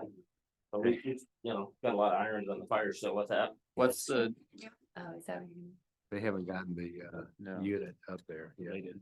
hold up there? I Related. thought they were gonna do that by October, end of October. They were. What happened? The Packer is behind schedule. Maybe say something about Packers. They are behind schedule as well. I was gonna ask about just to Gusty's point, it'll take me an hour to find it, but what's the projected non-core operations cost of the water utility for this upcoming year? Are we expecting some of these consulting costs to go down quite a bit, or so is this like a one-time covering of No, some consulting costs, or we think they're gonna go up? over no, the next- I would anticipate not having a formal view of it, but I would anticipate it to remain steady and to potentially increase based on findings of the wells and next steps. So if so costs associated with the wells as an example, we have to do the volumetric testing this year and then all of the water quality testing next year, which will then lead to, potentially a good finding that we can use the wells. Well, then we go into water court and that's going to be not cheap. So I would expect, so if the wells produce what we hope that they will and the findings, it's going to be actually more expensive to then be in water court for 2 to 3 years to get those diversion points changed. So my understanding was the rail lease slots, we were talking around like 150. We were at about 140-ish. Yep. And I basically just went in and I finagled labor costs to amount to that. And I put those costs toward the general fund in anticipation of alleviating that amount in the enterprise fund. And then I talked to Nate Summers, who you all saw from UMB Financial. And I said, this is what I was looking at doing. It approximately, meets that. It's amazing how a 12% water rate increase doesn't bring in a lot of money. I mean, it brings in like $150, 150 grand. So, and it roughly accounted to being the same. The other thing we gotta look at is our tap fees will be coming in, from hopefully Minturn North and Belden Place, and then, that'll add more users to the system too. That's the whole goal that we keep pushing ever since I've been on council is we gotta grow so that we can have more ratepayers. Well, we're gonna get more ratepayers. That should help. So, Yeah, I think that the guy from, what was it, UBC? UMB Financial. Was fairly clear about base rate being really the only thing you should be looking at because tap fees are one time. Yeah. But they do help you offset your expenses you have with, like what we're gonna be facing the next 2 to 3 years. We're gonna be facing expenses that we won't have But 5 if years you down the road. don't adjust, I mean, this is a discussion for another time for sure, but if you don't adjust your base rates to meet the operational needs and you're relying on these one-time fees, you have a bad business. No, I understand that, but I don't know, I don't wanna get on my high horse, I'm the other way, that the town's paid for a lot of stuff out of the enterprise fund through the whole years. I mean, 50% of all of our equipment's been paid for, 50% of public works salaries. A portion of this building got paid for, then now the rent that comes off of this building is all going back to the general fund, it isn't going back into the enterprise fund. So I think the enterprise fund has done pretty well for the town up till just now with us getting all this expense. The other thing we could look at is, we took out what is $2.5 million loan for the water tank. We had $1 million grant that was for that tank. We could use that $1 million to pay down that loan. Then we'd have, instead of a $20 debt service on our bill, we have a $10 debt service. I just don't want to see us lose that $1 million. We cannot. And I don't want to extend the conversation tonight either, and I'm happy to discuss that. I'd love to, because Yeah. I know that's what we had originally planned. We just borrowed, or that's what we took the grant out for, was the. Yep. tank. And we were ahead of the schedule. We got approval for those funds. And that was in the 20, whatever it was, budget for Congress. We got approval. We went to RFP that spring. We got the RFP, we started building the tank, and by the time that the EPA had determined their process for allocating funds, we were almost done with the tank. And at that point, the EPA said Minturn didn't follow the EPA process, whereby there would have been no way we could have, not knowing what their process was, because they didn't make it up until 9 months after Congress gave us the money. And they said in order for us to get the funds that way, we would have to redo the project.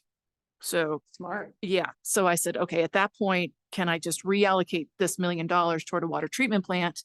Whereby it's going to be a higher loan and, larger rate anyway. So we were able to move it to the water So treatment whatever plant. Process we decide, but it's. Yeah, but we weren't able to use it for the tank. Okay. And I'm sorry, that was a frustrating moment with the EPA. To say the least. You do everything right and you get screwed. Yeah, we were on schedule with a shovel-ready project. But yeah, I They agree, just got Gussie, the shovel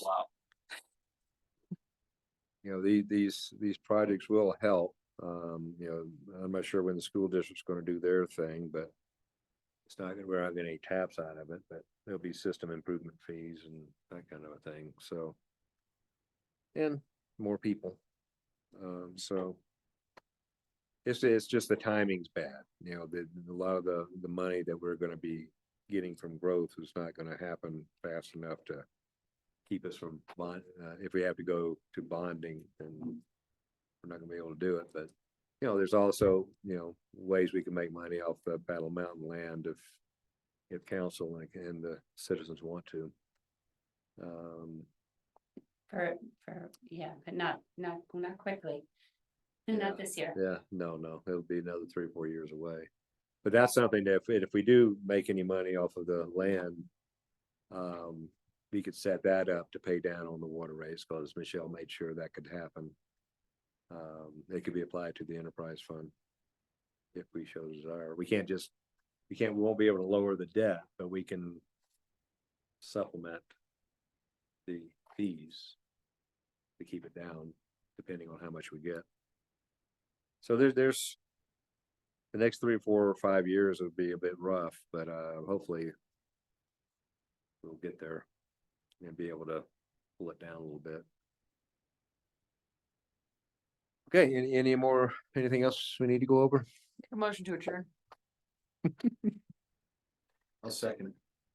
Motion by Kate, second by Tom, all in favor? Aye. Thank you, Michelle, for your time. Thanks, everybody. Chilly in